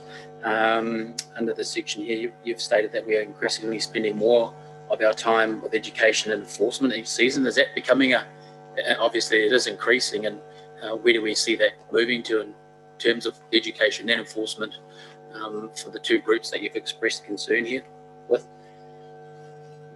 Yeah, for sure. So from an operational point of view, we try and treat everybody consistently, fairly. Everybody's equal. As I say before, they are rec reserve spaces, so everybody in our eyes is welcome to these spaces. And that again is where we sort of manage the sites under the Reserves Acts rather than the Freedom Camping Act, because it treats everybody fairly, where the Freedom Camping Act sort of just touches on one group of people. The issue of homelessness is increasing. It's noticeably increasing, and it is around people's attitudes towards these spaces and other people using these spaces. And I guess that's something for this group to, if I can put it out there, this group to address at some stage in the near future, because it is an issue. You're welcome. Thank you, councillors, and thank you for your submission. Very well written. I think it encompasses what we want to see. We've come a long way in this space in the last 5 years. There's no doubt about that. So thank you very much, and I'd like somebody to move the approval of this submission, please. Who have I got? Councillor McInnes and Jenny also. All those in favour, please say aye. Thank you. Right, we will now move on to Plan Change 76 Dunweaven Limited. Jocelyn, page 148 of your agenda. So moved by Councillor Alexander. A seconder before we go any further. Councillor Epiha, is there any discussion to be had on this plan change? There being no discussion, I'll put that recommendation. All those in favour, please say aye. All those against? Carried. Okay, moving on to page 156, Urban Estates Plan Change 78. Do we have a mover and a seconder for that? Mover, Councillor McInnes, seconder, Councillor Mugford. Are there any questions or comments on that plan change? There being none, I will put it. All those in favour say aye. Against? Carried. Excellent. We will now move on to a new report. Your Deputy Worship. Oh, sorry. Just in the light of those two, and it is a public meeting, I wonder if we should reiterate the reasons why there's no comment. Well, we certainly could do so, and that being that they are accepted into the process for to go through the planning processes that are there. Yeah, I think that's the fair comment is, and I was going to raise that too, Councillor Miller, that these are procedural recommendations that they plan changes proceed to public notification. They're not endorsing them or not, opposing them. It's simply a legal procedure that we have to go through, and that these will then come out to the public for their submissions, which is where they belong. Thank you for expanding on that for me, Councillor Alexander. Now we will move on. Thank you, ladies, for coming to the meeting, for your input. We'll now move on to Tim Harris for his a new form of report he's put together, a monthly update.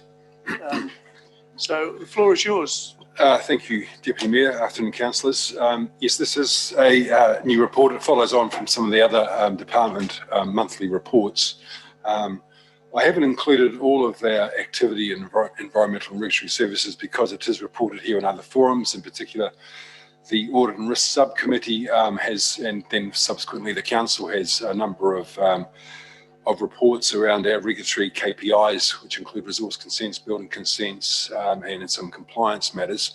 But I'd welcome some feedback about what you'd like to see in this report. The other piece of feedback I would appreciate is whether this needs to come on a monthly basis.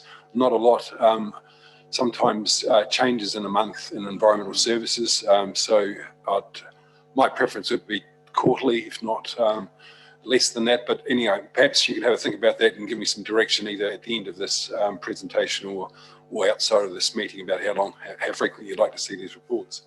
So look, I have included four matters for your information. They include matters around the district plan, spatial plan, which you did have a bit of an update, I think last week on, and some building activity, which is quite topical and is moving quite fast, and also the plan change requests. So they're the four items I've included. I'm happy to take suggestions about other aspects of our function that you might want to hear about. So look, let's start with the building activity. I've supplied you with the graph there. You have heard in various channels about the unprecedented levels of building consent applications, and they continue, albeit there was a dip in April, which is perhaps not surprising given the very high numbers in March. So about 20% dip. You must remember though that in April we had Easter, Anzac Day, and also the school holidays. So there was a natural sort of fall off in the number of working days able to be used for people to lodge applications. Still very high, and I've included there a couple of graphs just showing the number of inspections completed. Quite incredible if you look at the number of building inspections up to 2,000 plus we're travelling at per month. And then I just included a graph in terms of the growth, just for your information. It tells a story you're probably not surprised by, in terms of the majority of the growth falling in our urban areas, in particular the eastern part of our district.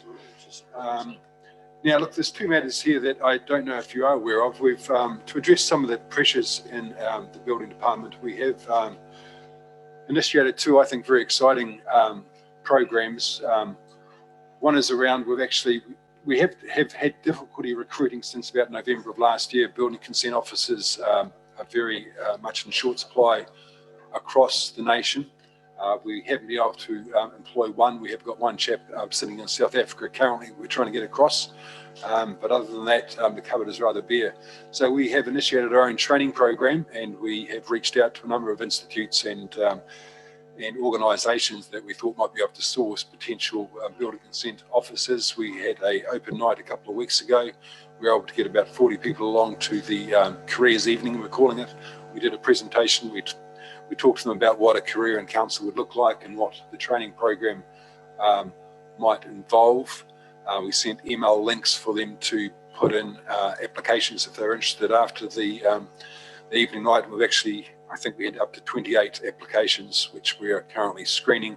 We're looking potentially to employ six individuals, which we would then put at our own cost on a intensive 28 to 27 week training program between us and a private provider. They would be receiving a salary during that 28 weeks, and then they would move hopefully into our department and start being able to be productive in terms of processing building consents.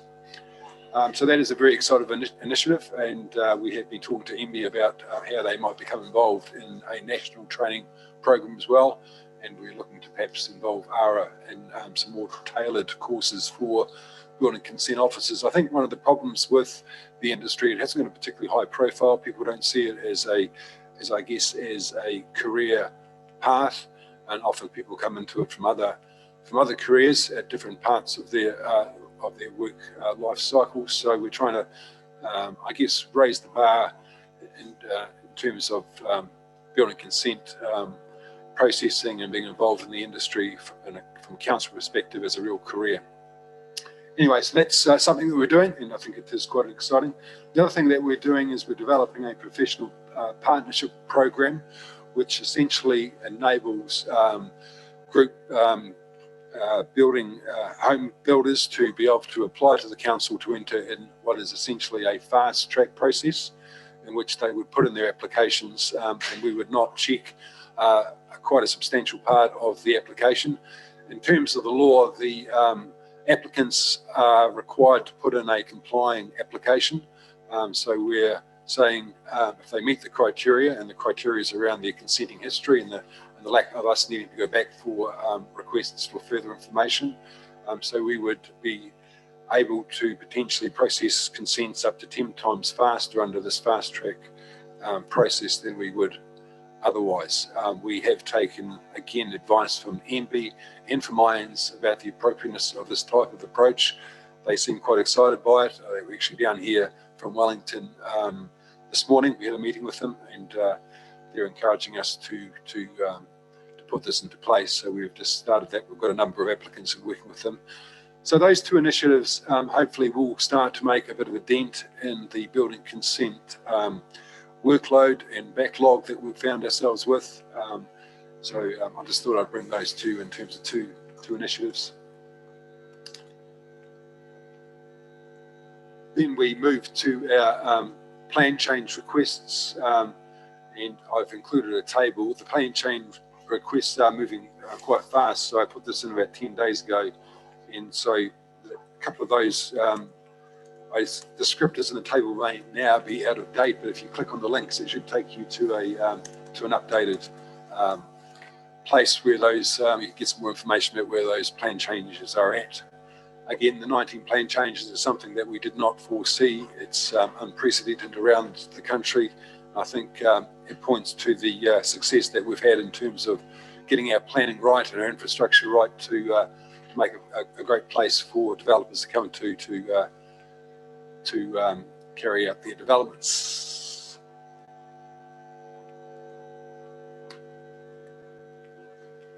The next part in section 6 of my report, I just give a bit of an update on where we are with the spatial planning, and in particular the spatial planning that we're doing with Greater Christchurch partners. And if you recall, Ben Beard and Ben and then Sam chipped in terms of a bit of an update at last Wednesday's briefing. Just a few points I wanted to make clear in this presentation is that we have our own spatial planning work program, if you like, and that involved around the Eastern Selwyn spatial plan, and also our Selwyn 2050. Now they've, I guess, been overtaken a wee bit by the Greater Christchurch spatial plan, and I've tried to explain the reasons why down here. It involves very much the similar types of work. The Greater Christchurch spatial plan, we are well down the path to having all of the district incorporated into that process, and so it makes a lot of sense that we all join up across the region and do that together. It is a spatial plan, so having individual spatial plans on a district by district basis just doesn't make sense. We need to think in a catchment area, and so that is why we're joining forces and I guess using each other's resources and pooling our money to be more efficient. And then once we've done that, I think that'll provide some more, I guess, direction and finer grained detail, which we can then pick up in some of our own documents, like Selwyn 2050, and some more finer grained details in some of our work around our townships. It also obviously syncs in with the MRT work that's going on, and in this report here I suggest that the spatial plan now might provide some more direction for that program of work, which has taken a bit of a pause. I've included a very indicative, and it is changing quite a bit, spatial plan work program, which sets out some of the big ticket items over the next few years for the spatial plan work program.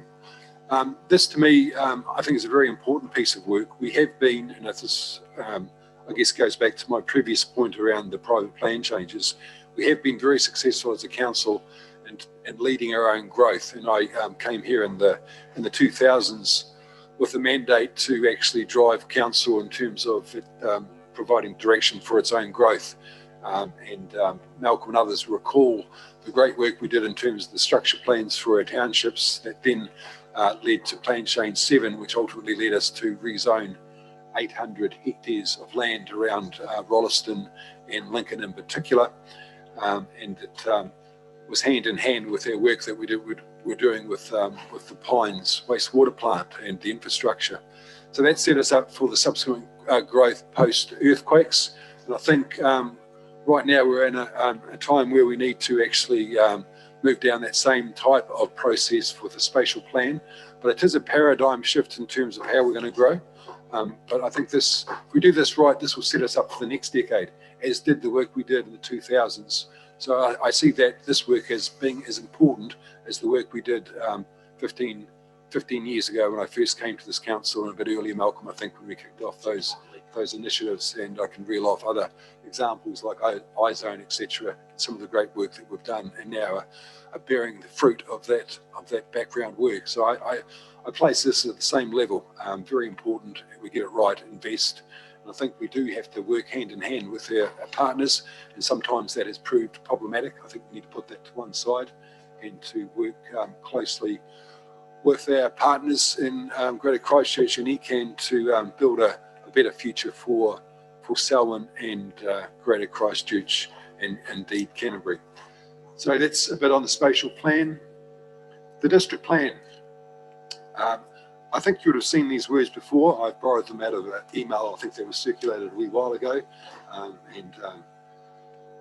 Bob was probably the author of that, but it just gives you a bit of a flavour for some of the submissions. We received 470 submissions, probably close to 8,000 individual submission points, which was quite a few. A lot of those were in support, and this is actually the third district plan review that I've been involved in over my career, and I can say that I've never been part of a process that has garnered so much support in terms of submissions. People that usually support a district plan don't submit.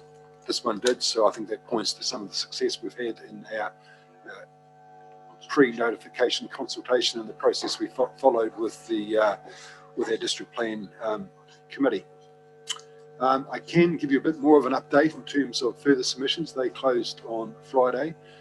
We have still counting them, but probably close to 8,000 further submission points, and that is quite a few more than we had anticipated. And so now we're in the business of getting them into the database, and involves entering them, making sure they're against the right submission. So it's a wee bit of work, well, actually quite a lot of work. So we are getting a temporary workforce in to do that, 2 or 3 temps and some contract workers to help us.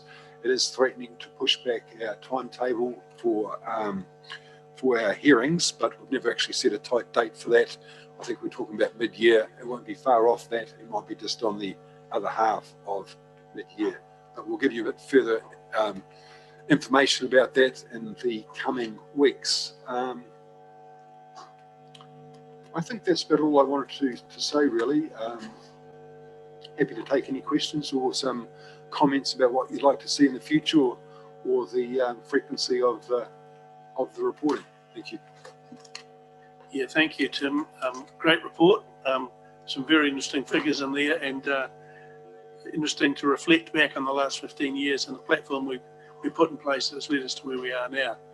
And the point I will make to councillors about the spatial planning exercise that we're undertaking with the other councils is there will be opportunity within that process for public submissions to that as well as it goes along. So very important that we're there. Now, first up, I had Councillor Lemon, I believe. No, Councillor Alexander, then Councillor Lemon, then Councillor McInnes, and then Councillor Hassan. Thank you. With respect to frequency, I think monthly, Tim, but some of this information will be slow to update, so you won't be updating things like the spatial planning monthly. But I think there's great community interest in the resource consents, the plan changes, the building consents, and the building inspections area. So a monthly update so the information is in the public domain would be really helpful. It's information that we can then, as councillors, can share with our communities. Your update around training and things is really helpful to people understand that you can't just click your fingers and suddenly magically create a whole bunch of new building inspectors to get on top of things, that it actually takes, say, 28 weeks of training. That's nearly, well, it's just over half a year. So it is a time lag to finish. The other question I have is around the fast track consenting process. It's not going to leave us open to sort of legacy issues like the weather tightness did, where people got to councils as a whole didn't check as well because they were told that industry would do it, and then industry didn't do it, and we've got councils left as the last man standing. That's not going to be the same issue here? One would hope not. Under the water tightness, there wasn't a legal requirement like there is now that applicants need to provide a complying application. So there's a subtle difference there. We have checked it with our lawyers and insurers and with MB, and they're confident that we're not the first. Christchurch City Council have got a very similar fast track process, and other councils have as well. It's quite interesting that some of the building industry haven't exactly welcomed this with open arms, because they see a lot more pressure going on themselves in terms of putting in a higher quality application. And I think sometimes building applicants might see the council as in part providing a bit of a service to them in terms of doing their job. They'll put in an application, get some RFIs and respond to it. But we have got a number of people who are interested. As I say, they're good applicants, and we will be doing some auditing and doing some checking, but the answer is no, Mark. I think we're okay. Thank you. Councillor Lemon. Yeah, thanks, Tim. Good report as usual. I guess timing-wise, we're continuing to get some of that data through audit and risk, so I'm comfortable that may be the monthly reporting, and maybe your quarterly will cover that off, but we'll continue to have that debate. I guess the real question there is from an audit and risk perspective is Building Consent Authority accreditation, and that's something we've raised previously as a risk, current pressures on there. It'd be good to get an update of that until we've received, until we've actually regained our accreditation. Tim, I think that's probably something we'd like to understand going forward, and it can't be far away either, is it? It's pretty close. So through the chair, accreditation is in October this year. Yeah. It's very difficult to gauge how IANZ, the accreditors, will view the statutory compliance. It is very low. It's the lowest it's ever been since I've been around here at council. I think it's as low as it's ever been. We met with MB this morning, who are responsible for the accreditation process, but they obviously have a contract with IANZ to carry out the accreditation. So there is a degree of separation there. And we spoke to them about our concerns about accreditation. They're going to talk to IANZ about our particular situation, and we have been talking to IANZ on a regular basis as well. We put to them that we're doing everything we can, and losing accreditation wouldn't make things better, it would make things worse. So they took that on board. They suggested a process might be that we might get a corrective action, but that corrective action might be to put in place a plan to get us back to where we should be, and that might take a year or two, and there'll be some monitoring. So that would be corrective action. We put in a plan, there'll be ongoing monitoring. That could be one outcome. Other than that, I don't know as much more I can report in terms of what that's going to look like. Obviously, we'll know a bit closer to the time. I'm quite happy to keep everyone updated in terms of how we're going with that process. I think it would be useful to do that, Tim, just on a monthly basis. The report may be that nothing's changed, but yeah, I think it's too important to us as an organisation to just pretend it's going to happen or pretend it's not going to happen. The other thing, I guess, there's, if I've got try and get my head around, we talk about spatial planning. So by joining up this Greater Christchurch partnership as all of Selwyn, am I reading that right? Does that mean that the likes of the Ellesmere and Melbourne area plans would become redundant? Because we were due to review those again fairly shortly. No, there wouldn't become redundant, but there might be some high-level principles in terms of how growth might occur. And then I think how I see it happening, and I've been talking to Ben and to Bob about this, is that once we've got some firm direction from the spatial plan, we could go back and revisit those finer-grained documents and that we'd update them on the basis of the overarching spatial plan. Thank you. Councillor McInnes. To be honest, most of the points I was going to make have already been made, but it mainly just congratulate whoever came up with the idea of this. It's almost like a two-pronged approach to trying to deal with the sheer volume of consenting requests we've got at the moment, which is good. So I guess my other question was, is it going to be enough? But that's Murray's already asked that one. And the other part is just to support the spatial planning, as particularly across the whole district, just because we know that RMA change is coming, and more regional spatial planning is likely to be part of it. So we may as well just get ahead of the game and make sure that we're in there and everybody knows where we stand. So, thank you. Yeah, I think that's part of the thinking behind a larger area for the spatial plan, is that the RMA amendments may require that anyway. So let's get ahead of it. I mean, there might be a finer grained spatial plan for the Greater Christchurch area, but certainly I think we have to think of on a big scale and a catchment type area, and that would include most, if not all, of Selwyn district. Thank you. Now, Councillor Hassan. Thank you. With regards to the frequency of reporting, I would follow Mark's viewpoint on that. And just with regards to the number of private plan changes, do we still look at the joint hearing process situation with regards to these plan claims requests, especially where a lot of them are actually within the Greater Christchurch Urban Development Strategy location, which is overseen by Environment Canterbury? So this is a plan change hearing, so it's for this council to potentially consider the issues concerned with changing the zoning. A joint hearing might occur subsequent for a resource consent. But again, if the zoning was changed, we got into a resource consent for subdivision, if they were successful, I don't think there would be significant regional issues in terms of creating the justification for a joint hearing, but that would be on a case-by-case basis. But in terms of a plan change, my understanding is that it will be just the plan change will be heard as a single type of, there's different issues involved in terms of that, more higher level issues, and then subsequently they would get into resource consents, which may or may not trigger some sort of joint process. At the private plan change hearing, one could expect to actually have submissions from other councillors within the Greater Christchurch Urban Development Area, UDS, and also Environment Canterbury, submitting on those particular plan changes. Yeah, that's a possibility. Right, Tim, thank you for the report. I think the question you asked at the start of that report was to do with frequency of report. Has come back as a 1 monthly, I think. Is it? Back to where we started from. Happy with that. Okay. You tried your good work. Can we have a mover and a seconder for that report, please? Moved, Councillor Hassan, seconded, Councillor Councillor Alexander? El Charles. All those in favour, please say aye. Against? Carried. Okay, we now move on to no.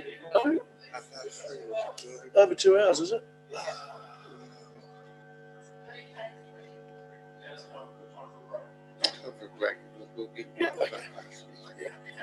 Okay, we're breaking for 15 minutes. We'll see you back at 20 past.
Okay, councillors, welcome back. I'd like to invite Murray and Elaine to the front for the Water Services Monthly Update.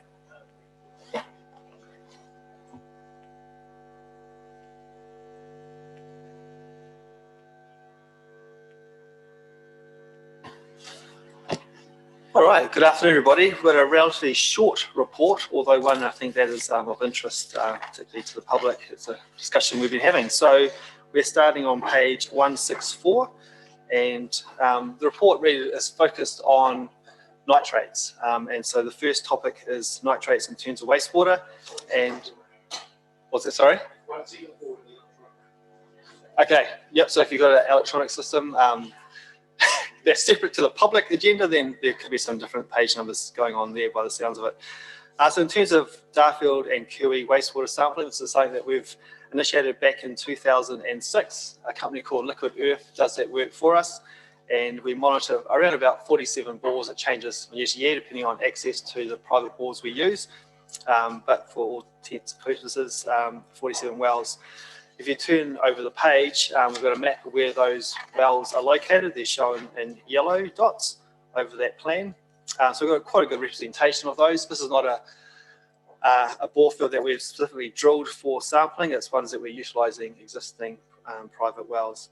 So the key findings on that page from the report that we received is that there is no evidence of groundwater contamination from septic tanks in the wells that were sampled down gradient of Darfield or Kirwee. However, we do note that the monitoring program would not be able to identify contamination in any shallow water-bearing layers because most of the wells we use in the program are deep. So one way to overcome that would be to drill specialised wells. That's something that council may consider doing in the future. But we're just caution it's worth going through the deliberations of the long-term plan first, because if you're going to put a wastewater system in Darfield, then potentially sampling downstream is not needed. But if, of course, we don't go that track, then maybe it's a good thing to do. The third bullet point, the sampling programs identify elevated nitrate nitrogen concentrations greater than 50% of the maximum acceptable value. So it's above half of the maximum acceptable value downstream, which suggests that land use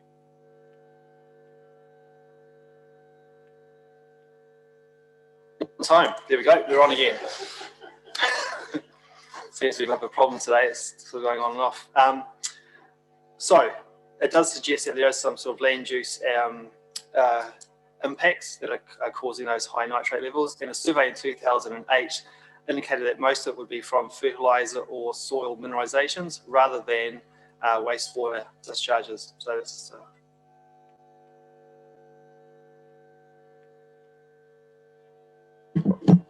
all right, can we still hear me? Perfect, we should carry on. So overall, the groundwater quality in the Darfield Kiwi area is consistent with that of the greater Christchurch area, or Canterbury area, I should say. But to have more precise sampling, we'd have to have more dedicated bores. It's not to say we're not going to find it, but there's more chance of finding issues if we have those dedicated wells to sample from. Any questions on Darfield wastewater? Questions? I have a question. Yep. Are there no relatively shallow wells that exist in that area? Or is it simply that the groundwater, the aquifer is down at that higher level? Because I honestly didn't expect to find contamination at that deeper level. I would have expected it to be at a higher level. Is that the first aquifer? Is that 90 to 130 metre level? Yeah, and I suppose the problem is if you're drilling a commercial well, you want to make sure you have water, for a long period of time throughout those dry summers, and so people generally go a wee bit deeper.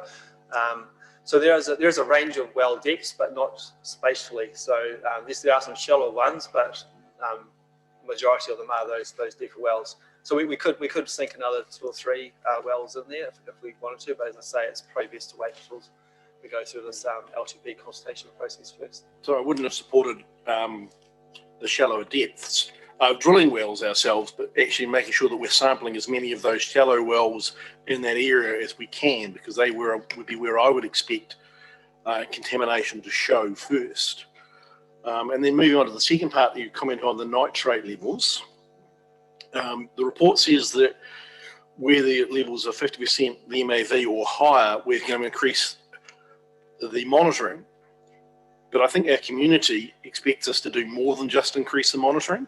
There is considerable concern. I noticed in Kuwi, people have found that their level was, I think, was 5, and there was considerable concern in the community expressed on social media at that level.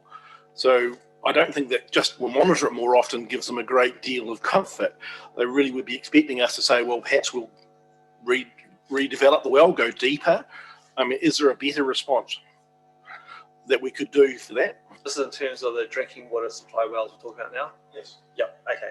So in terms of the wastewater ones, the results we get through, we do send those to the private bore owners, so they have that information, and we maintain those once a year, so it's an annual sample. We don't do them more frequently if they're above.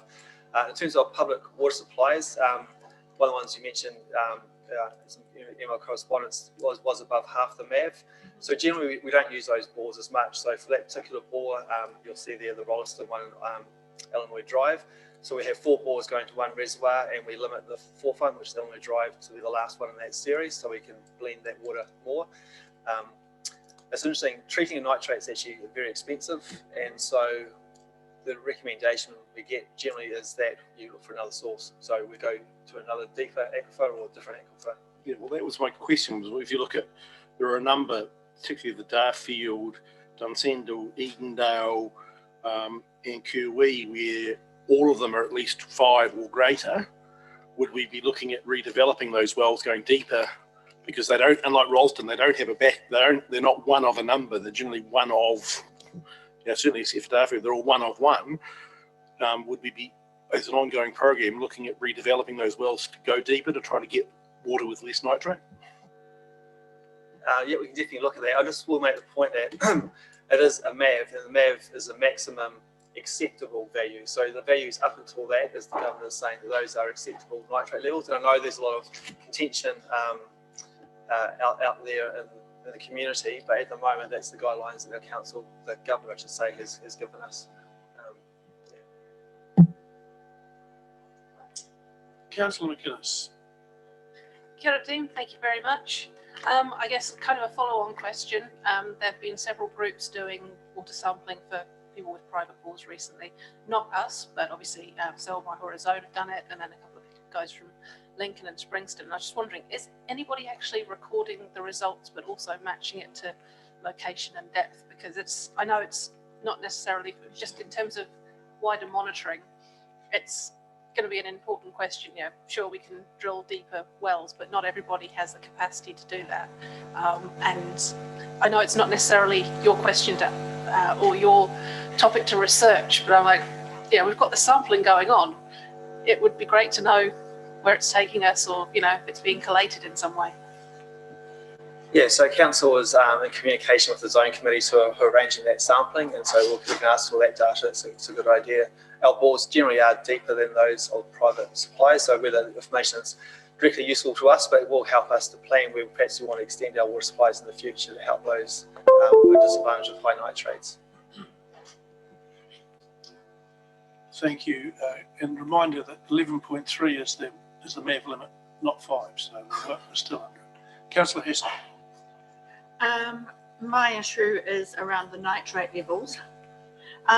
With regards to the values, did you consider when the actual sampling took place? Because nitrate levels can fluctuate due to groundwater levels and also the timing of the year with regards to the values either increasing or decreasing, so there's a variance there. It would also have helped if we had had some of the well depths to understand, whether we're dealing in a well in a second strata or a third strata. And I have to agree with Councillor McGuinness that I think it's really, really good that while all the sampling is going on, that we're not doing it in a vacuum. We are actually coordinating it and getting it together and trying to put a clearer picture with where we're sitting with our nitrate. And we look at nitrate levels and we think, oh yes, we can manage this. We can put in expensive reverse osmosis plants. But it comes back down to the fresh water issues. You know, we're not going to be able to do that for the streams and creeks, right? And eventually it's all one system. So while we look at protecting our drinking water source, we also have a responsibility under biodiversity to actually manage the nitrate source in streams and creeks. And we can shunt it and say that's ECAN's responsibility or that's our responsibility. Hey, we're all in this together. And I really, really think that we need to start putting a picture together here.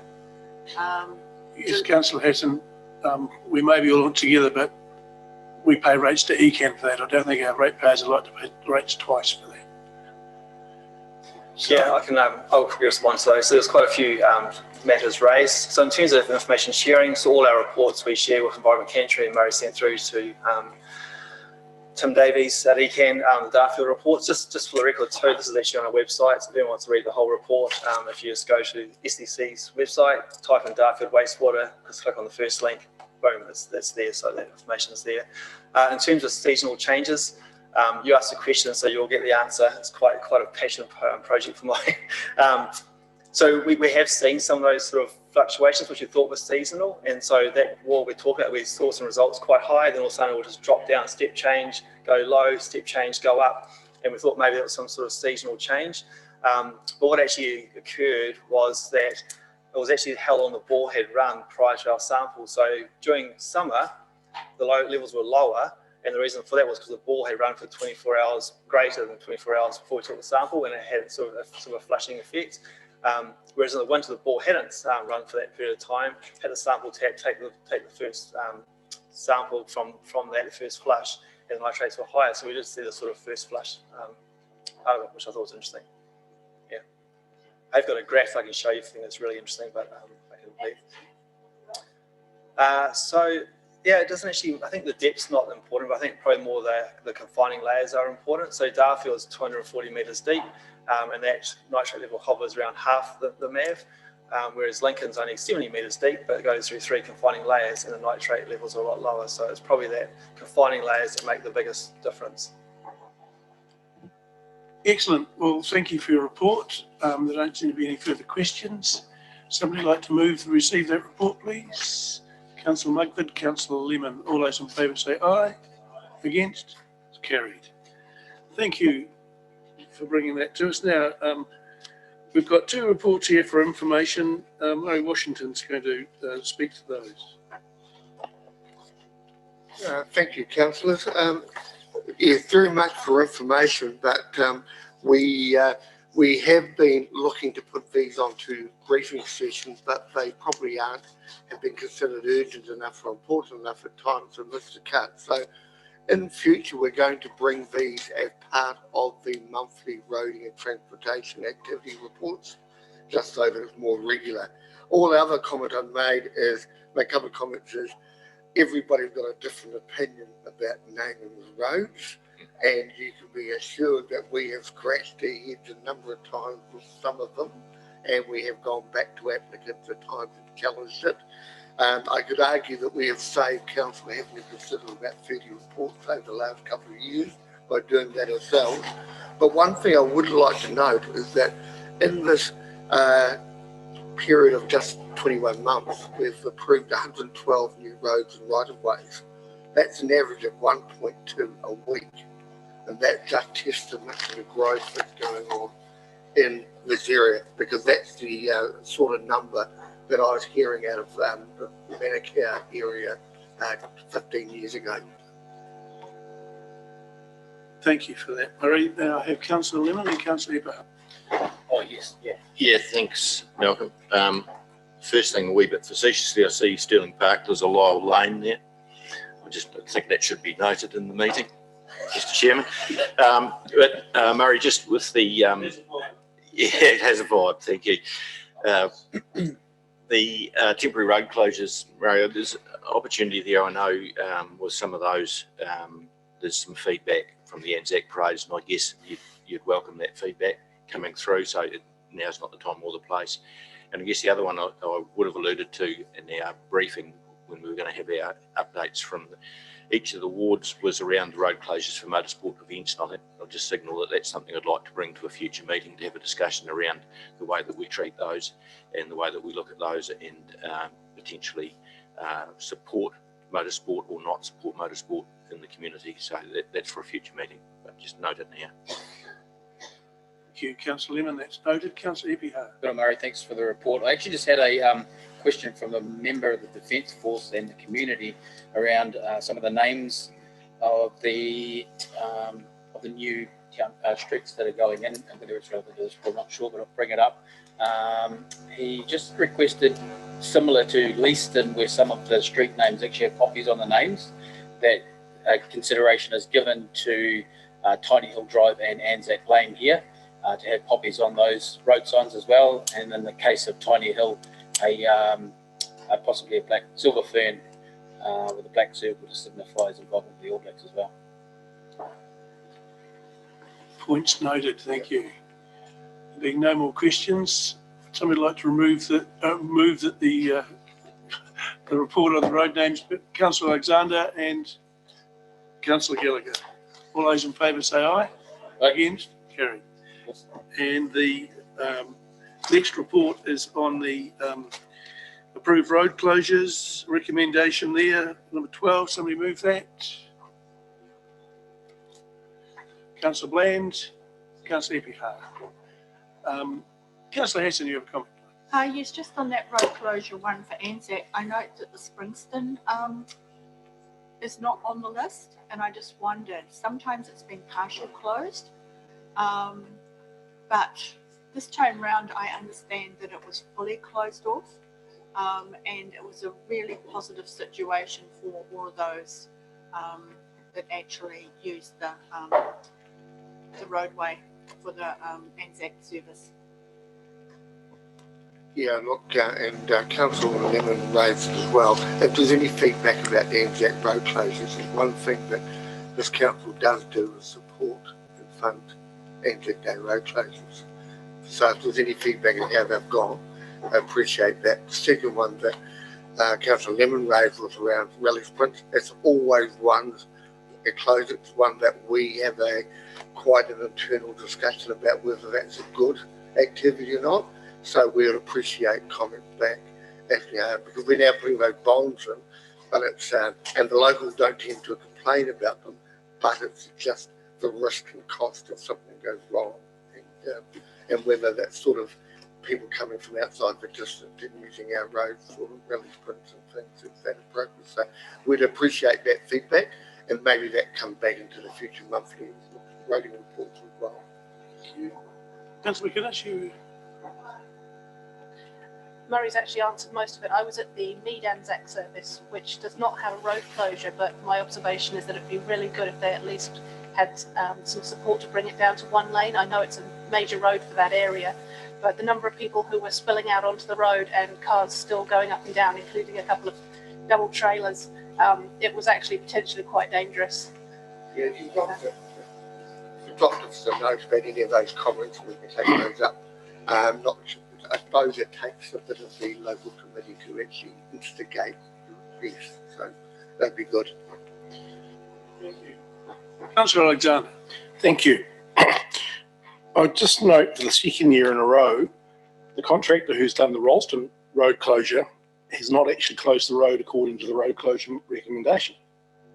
So I'm actually asking, what briefing do we give to those contractors, and what debriefing do we have? This year, they effectively closed the road roughly from New World to the intersection, which led to some confusion when the parade started off from the community centre with traffic trying to share the road with the parade. And the road closure clearly says from Othello Drive intersection through to the clock tower, and that's not what the contractors are doing. So I'm just asking, what briefing do we give to those contractors to make sure they actually understand what section of road they're supposed to be closing and for what periods of time? Because it actually then ends up defeating the purpose of having the road closed if they close the wrong portion and we have members of the public trying to parade on a road that vehicles are trying to drive on. Otherwise, I do appreciate the council does this, and I think it's a great benefit for our community, but they need to get it right. Thank you, Councillor Alexander. We have a motion here to move that motion. All those in favour, please say aye. Against? Carried.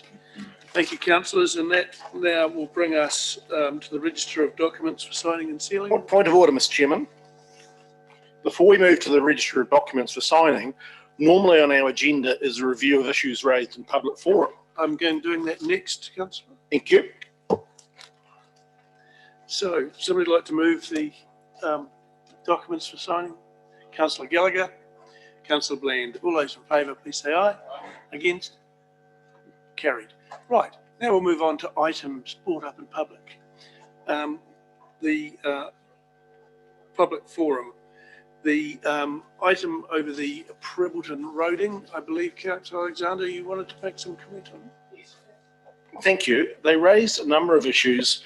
I think that certainly some of the structural issues that will be raised in submissions on our long-term plan, but there are other issues that they raised that I think we could address, or at least note to be addressed outside of this. First of which is I believe we should be, as a council, writing to the police and asking it to actually take some more enforcement or monitoring actions on Springs Road. A lot of the behaviour appears to be, the danger appears to be driven by drivers who are driving outside the rules, outside the laws. And if the police were to be more proactive and be seen to be proactive on Springs Road and Prebbleton, that may actually have a good deterrent effect. Second of which is to note that perhaps this stretch of Springs Road should be included in the report that's to come to our next council meeting on further changes to speed limits. That, you know, is it appropriate to consider lowering the speed limit of Springs Road through Prebbleton? That may, if we were to do that with the associated infrastructure work, may have an effect of pushing traffic away from Springs Road and onto Shands Road, which may be a better bypass. So while some of the issues they raised will be dealt with in our LTP submissions and deliberations, I feel that there are other issues that we should also note and ensure that are followed up.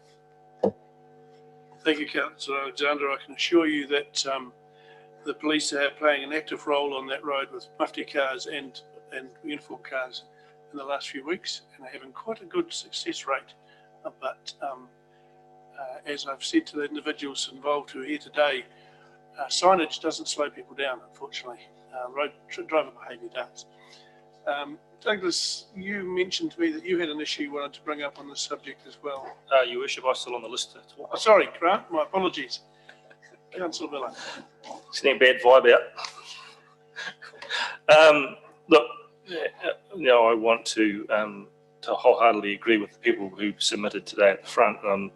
Councillor Lyle was modest to say that he's been leading the charge as well, but I think the Springs Ward councillors as a group have been really, really concerned by Prebbleton in particular and the effects that ongoing growth east or southeast having on Prebbleton, and particularly the traffic flows. And we'll have some evidence at our councillor briefings. We'll show you what traffic looks like on a day-to-day basis. But whilst you might say enforcement might solve the problems, it won't. It's a volume-based issue. The actual amount of traffic on that road now is almost inconceivable what they thought was going to happen, and certainly the motorway extension hasn't alleviated at all. And in fact, they are right. The way the setup of the Prebbleton interchange is, it actually encourages people to come through Prebbleton. The Shands Road overbridge is a disaster. You can no way other describe it. 3 sets of traffic lights on an overbridge. It's hopeless. Even driving in a car over there, you get halfway up and you stop facing uphill. If you're a fully laden 40-ton truck with a whole lot behind you, you're not going to want to get into that. So I think we need to bring in NZTA to account, because clearly it's not working. They should be big enough to see that it's not working, and how are we going to remediate this? Because potential changes in Lincoln particularly are only going to make the situation worse. People are creating rat runs to try and get through the problem by going around the back of the Fresh Choice supermarket. What I would like to see in the interim is some of those low-cost, highly visible projects that they asked for. We could do that relatively cheaply. For instance, cutting down the bushes around. I know looks nice with the low shrubs and stuff around that crossing. If that makes it more visible, let's cut them out. I mean, let's do something at least, and it's just low cost, immediately visible. The road signs, for instance, hey, that's relatively cheap to do, can be done quite quickly, because I like them. I'm really fearful when I go on a regular basis through Privilton, particularly around school run time. It's dodgem around there, and parents now will not walk their kids home because of that. They will bring their cars, which makes it worse. So, and then you get the added incentive of further traffic coming from Christchurch, avoiding the Shans Road overbridge, and you've got a nightmare situation. So, I agree with them. We have an urgent problem on our hands, which is not going to be solved in the short term by putting a roundabout in Hamptons Road. It needs urgent attention. So whether it's put on the list, as Councillor Alexander says, as items under investigation, so it continues to be front of mind, I'd recommend that at least. But I would urge the infrastructure manager to take some of those low cost immediate solutions now. Thank you, Councillor Alexander. I agree wholeheartedly with your comments. Just to give you an update, I have had a conversation around Pedestrian Crossing with two of our staff over that issue, and it's a moving program at the moment as to what happens. There is some investigation going into putting the beacon lights back on top and having them so that they come on when people are near it. That is a stopgap measure at the moment, but I do believe the position of the pedestrian crossing needs to be evaluated, and I believe it is at this time. But thanks for the support, and I would certainly like to see it on the list.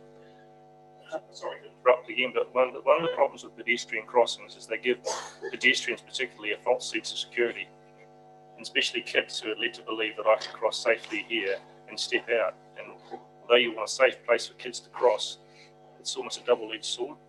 Yes, I'd have to agree, Grant. The previous owner of my house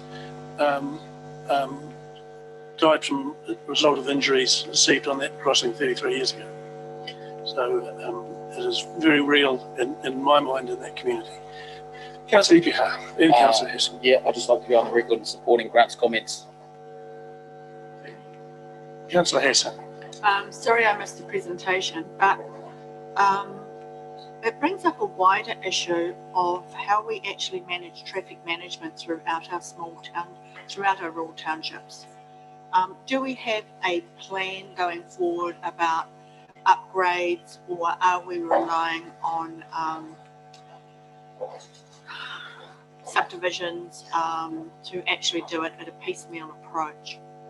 I'm just conscious of all those plan changes that are sitting there, the pressure that is going to come on board with those plan changes, and do we have some sort of strategic plan to incorporate or adopt or look at where the traffic flows are going to go from all of these people? And I just want to query, do we have anything like that can be presented to us, or do we need to formulate a traffic management plan, a strategic traffic management plan going forward with regards to understanding all our traffic flows? Can I ask Andrew, because I think this is basically getting into activity management plans, low cost, low risk program, and safety risk program. Yeah. Thank you, Andrew. I'm aware of some of the work you're doing, and perhaps it'd be handy for other councillors to know that as well.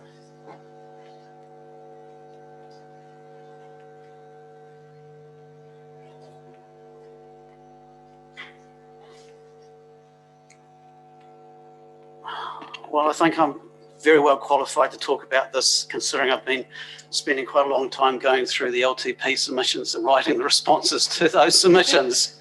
So I didn't hear the presentation earlier, but I can understand what it was about, and because I've been on phone calls and emails with a few of those people for quite a long time, talking about what we're planning and what we're up to. So in terms of starting off, I think we definitely do have a strategic transport plan.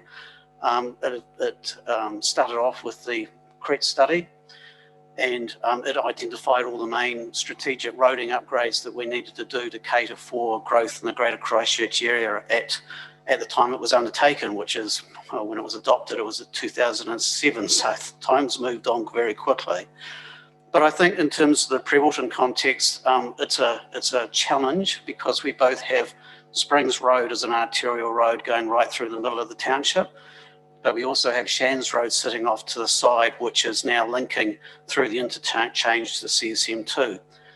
The philosophy right from the beginning was to encourage traffic that was coming up from the likes of Lincoln and also from Rolleston, the southern development areas, to utilise Shands Road.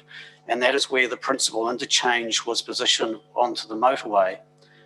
Chris confirmed that idea, and that's what we were running with. But when the time came that CSM2 was being under development, a request by the Christchurch City Council to include ramps onto the motorway at the top end of Springs Road and Horsville Junction Road basically undermined that sort of concept that we would try and encourage all that traffic to utilise Shands Road rather than Springs Road. So that gave rise to our roading program pretty much from the beginning in terms of capitalising on doing those safety upgrades in those major intersections along Shands Road. As you know, we've already started on Springs Marshes. We're doing Shands Blakes at the moment, and in the program is Shands Trents next, then Shands Hamptons, and then Springs Hamptons within the next sort of 4 or 5 year period. And that's been discussed with the NZTA, and that's been worked through on a safety priority basis under now their Safe Network program. So we're all sort of aligned in terms of from a council and NZTA perspective on that sort of main arterial upgrade. Included in that is the widening of the likes of the crossroads that link between Springs and Shands Road. We're widening Blake's Road at the moment. The same thing will happen to Trents Road. The same will happen to Hamptons Road to try and get that traffic moving across better between the two main arterials, with the focus going on Shands Road, particularly with its connection to the motorway.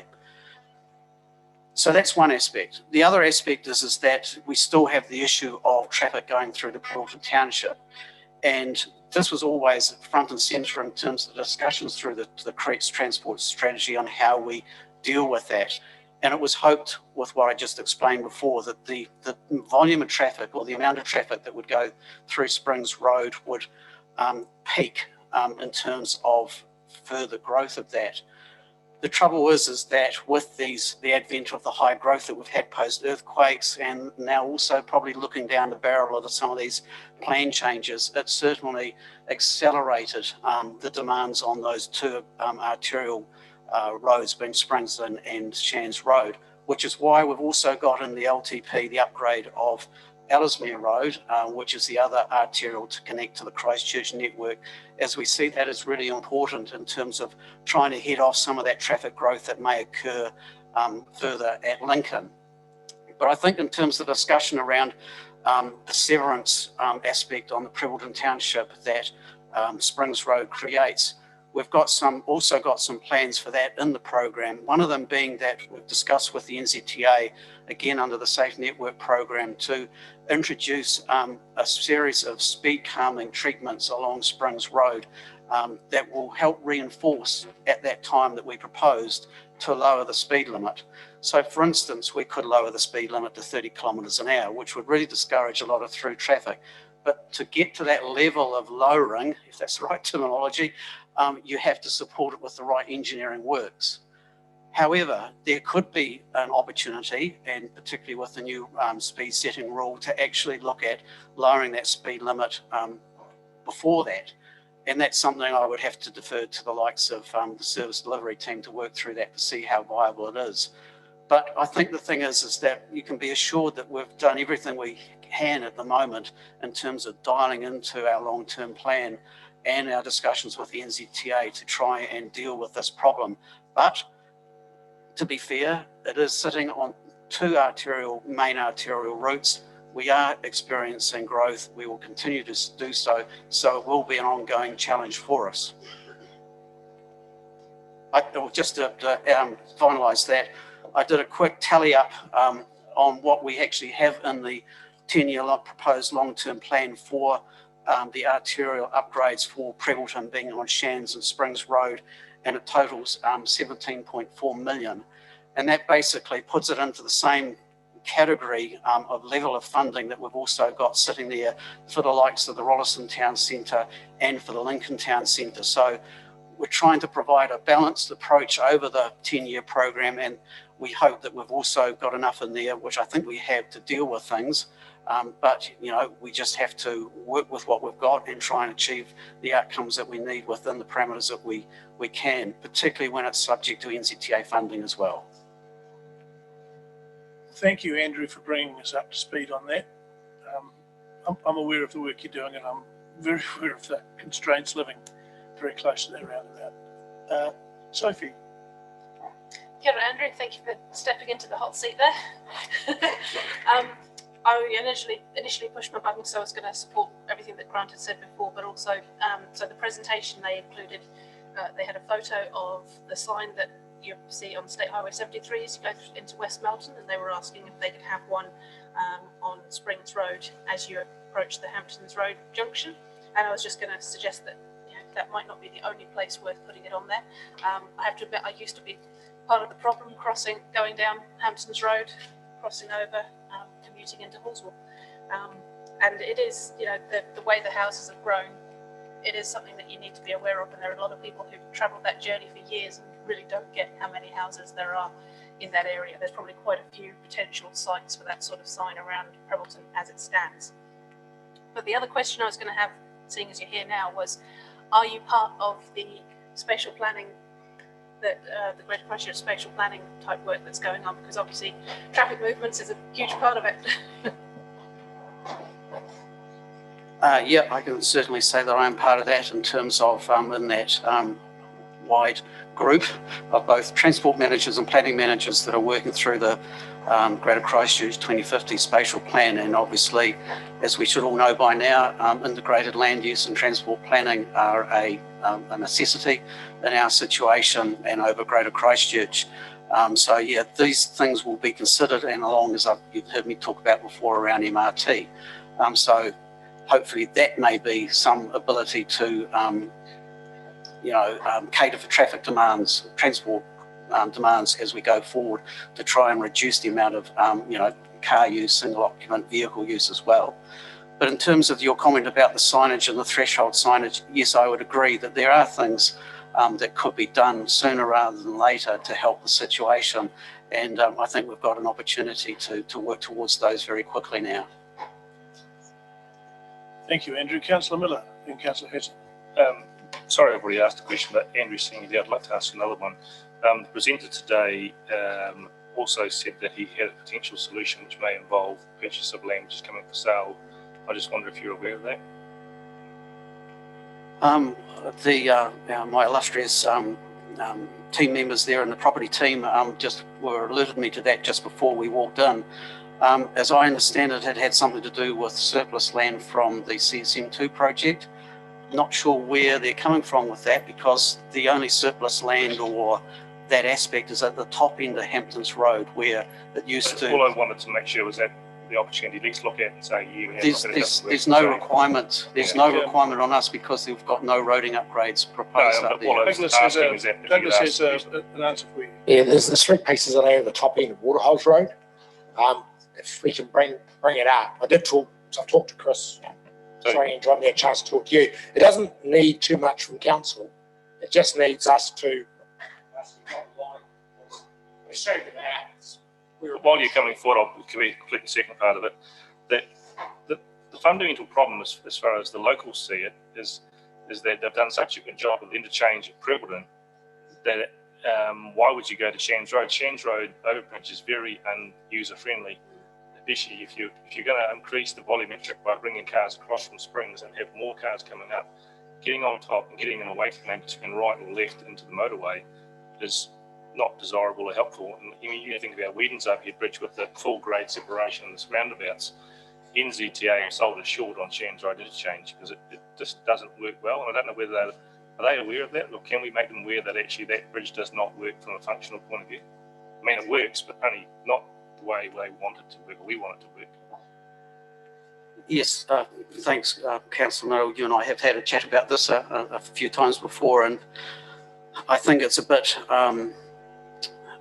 alarming, if you want to put it that way, the fact that we are identifying potential concerns with that interchange on the fact that it's only just recently been put into operation. it was certainly part of the design and was assessed at the time when the CSM2 was designed, how that interchange would work. And NZTA obviously went through and did all the right things that they thought that they needed to do that. I can't sit here and say if there's anything more that can be done or should be done, but if you think that the council has a concern with it, then I think the best thing to do is actually discuss that with the NZTA.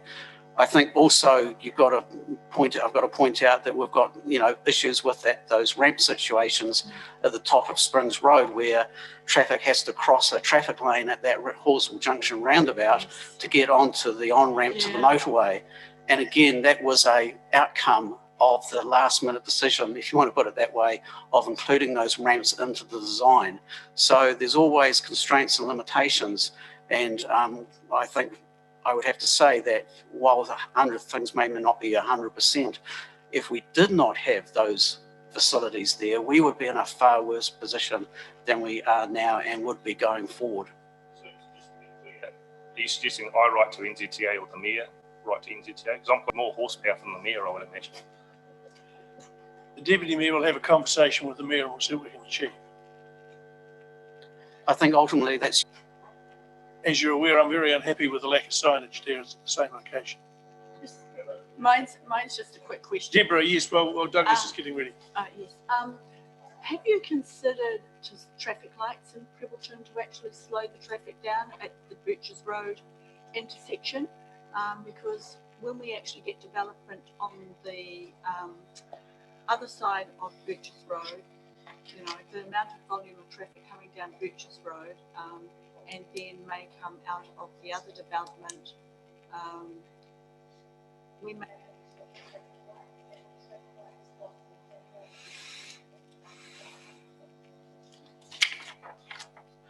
That's a very good question, and the fact that it reminds me, in terms of the question you've asked, that as part of the LTP program, we have traffic signals program for at the Toswell Road intersection, because that's actually the intersection that's going to suffer more levels of service issues than the Birches Road one. And so that will provide a signalised crossing there that will cater for all those development areas, new subdivisions down Toswell Road, and also from coming across from the likes of the Horsell area around as well, using the likes of Trice's Roads and things like that. So that's seen as the priority intersection for an upgrade for traffic signals. It will also provide brakes for traffic coming up and down Springs Road, so that will help with that aspect as well in terms of being able to slow traffic down, create more brakes so that people can utilise the pedestrian crossing facilities and things like that. Okay, Andrew, just one more question for me, just to keep it short, Mr. Chair. One of the concerns that was raised by, well, actually it was Adam, was the increase in volume of heavy trucks using that road coming through Prebbleton. And we all know the reason why, and there's difficulties getting over the bridge, 3 sets of traffic lights. So is there anything, any way that you can, I guess, deter heavy traffic from using that road? In terms of Springs Road, I think the deterrent will be when the speed limit drops and we start putting some of those, engineer some of those sort of thresholds and constraints into Springs Road, then they'll get the message that this is not a through route, this is actually part of the township. Thank you. Thank you, Councillors. Douglas, are you ready to go or are you having technology issues? I will be good in about 30 seconds. So it's actually a very simple issue from our perspective. It's nothing to do with anything that council's doing, but a letter could be sent under the name of the Mayor asking 3 parcels of land to be withdrawn from sale. Now we're just checking. I'm just looking at Kelly. Did we prove that they are for sale, those 3 parcels at the moment? They are. I've seen them in the magazine. They are, or aren't? Sorry.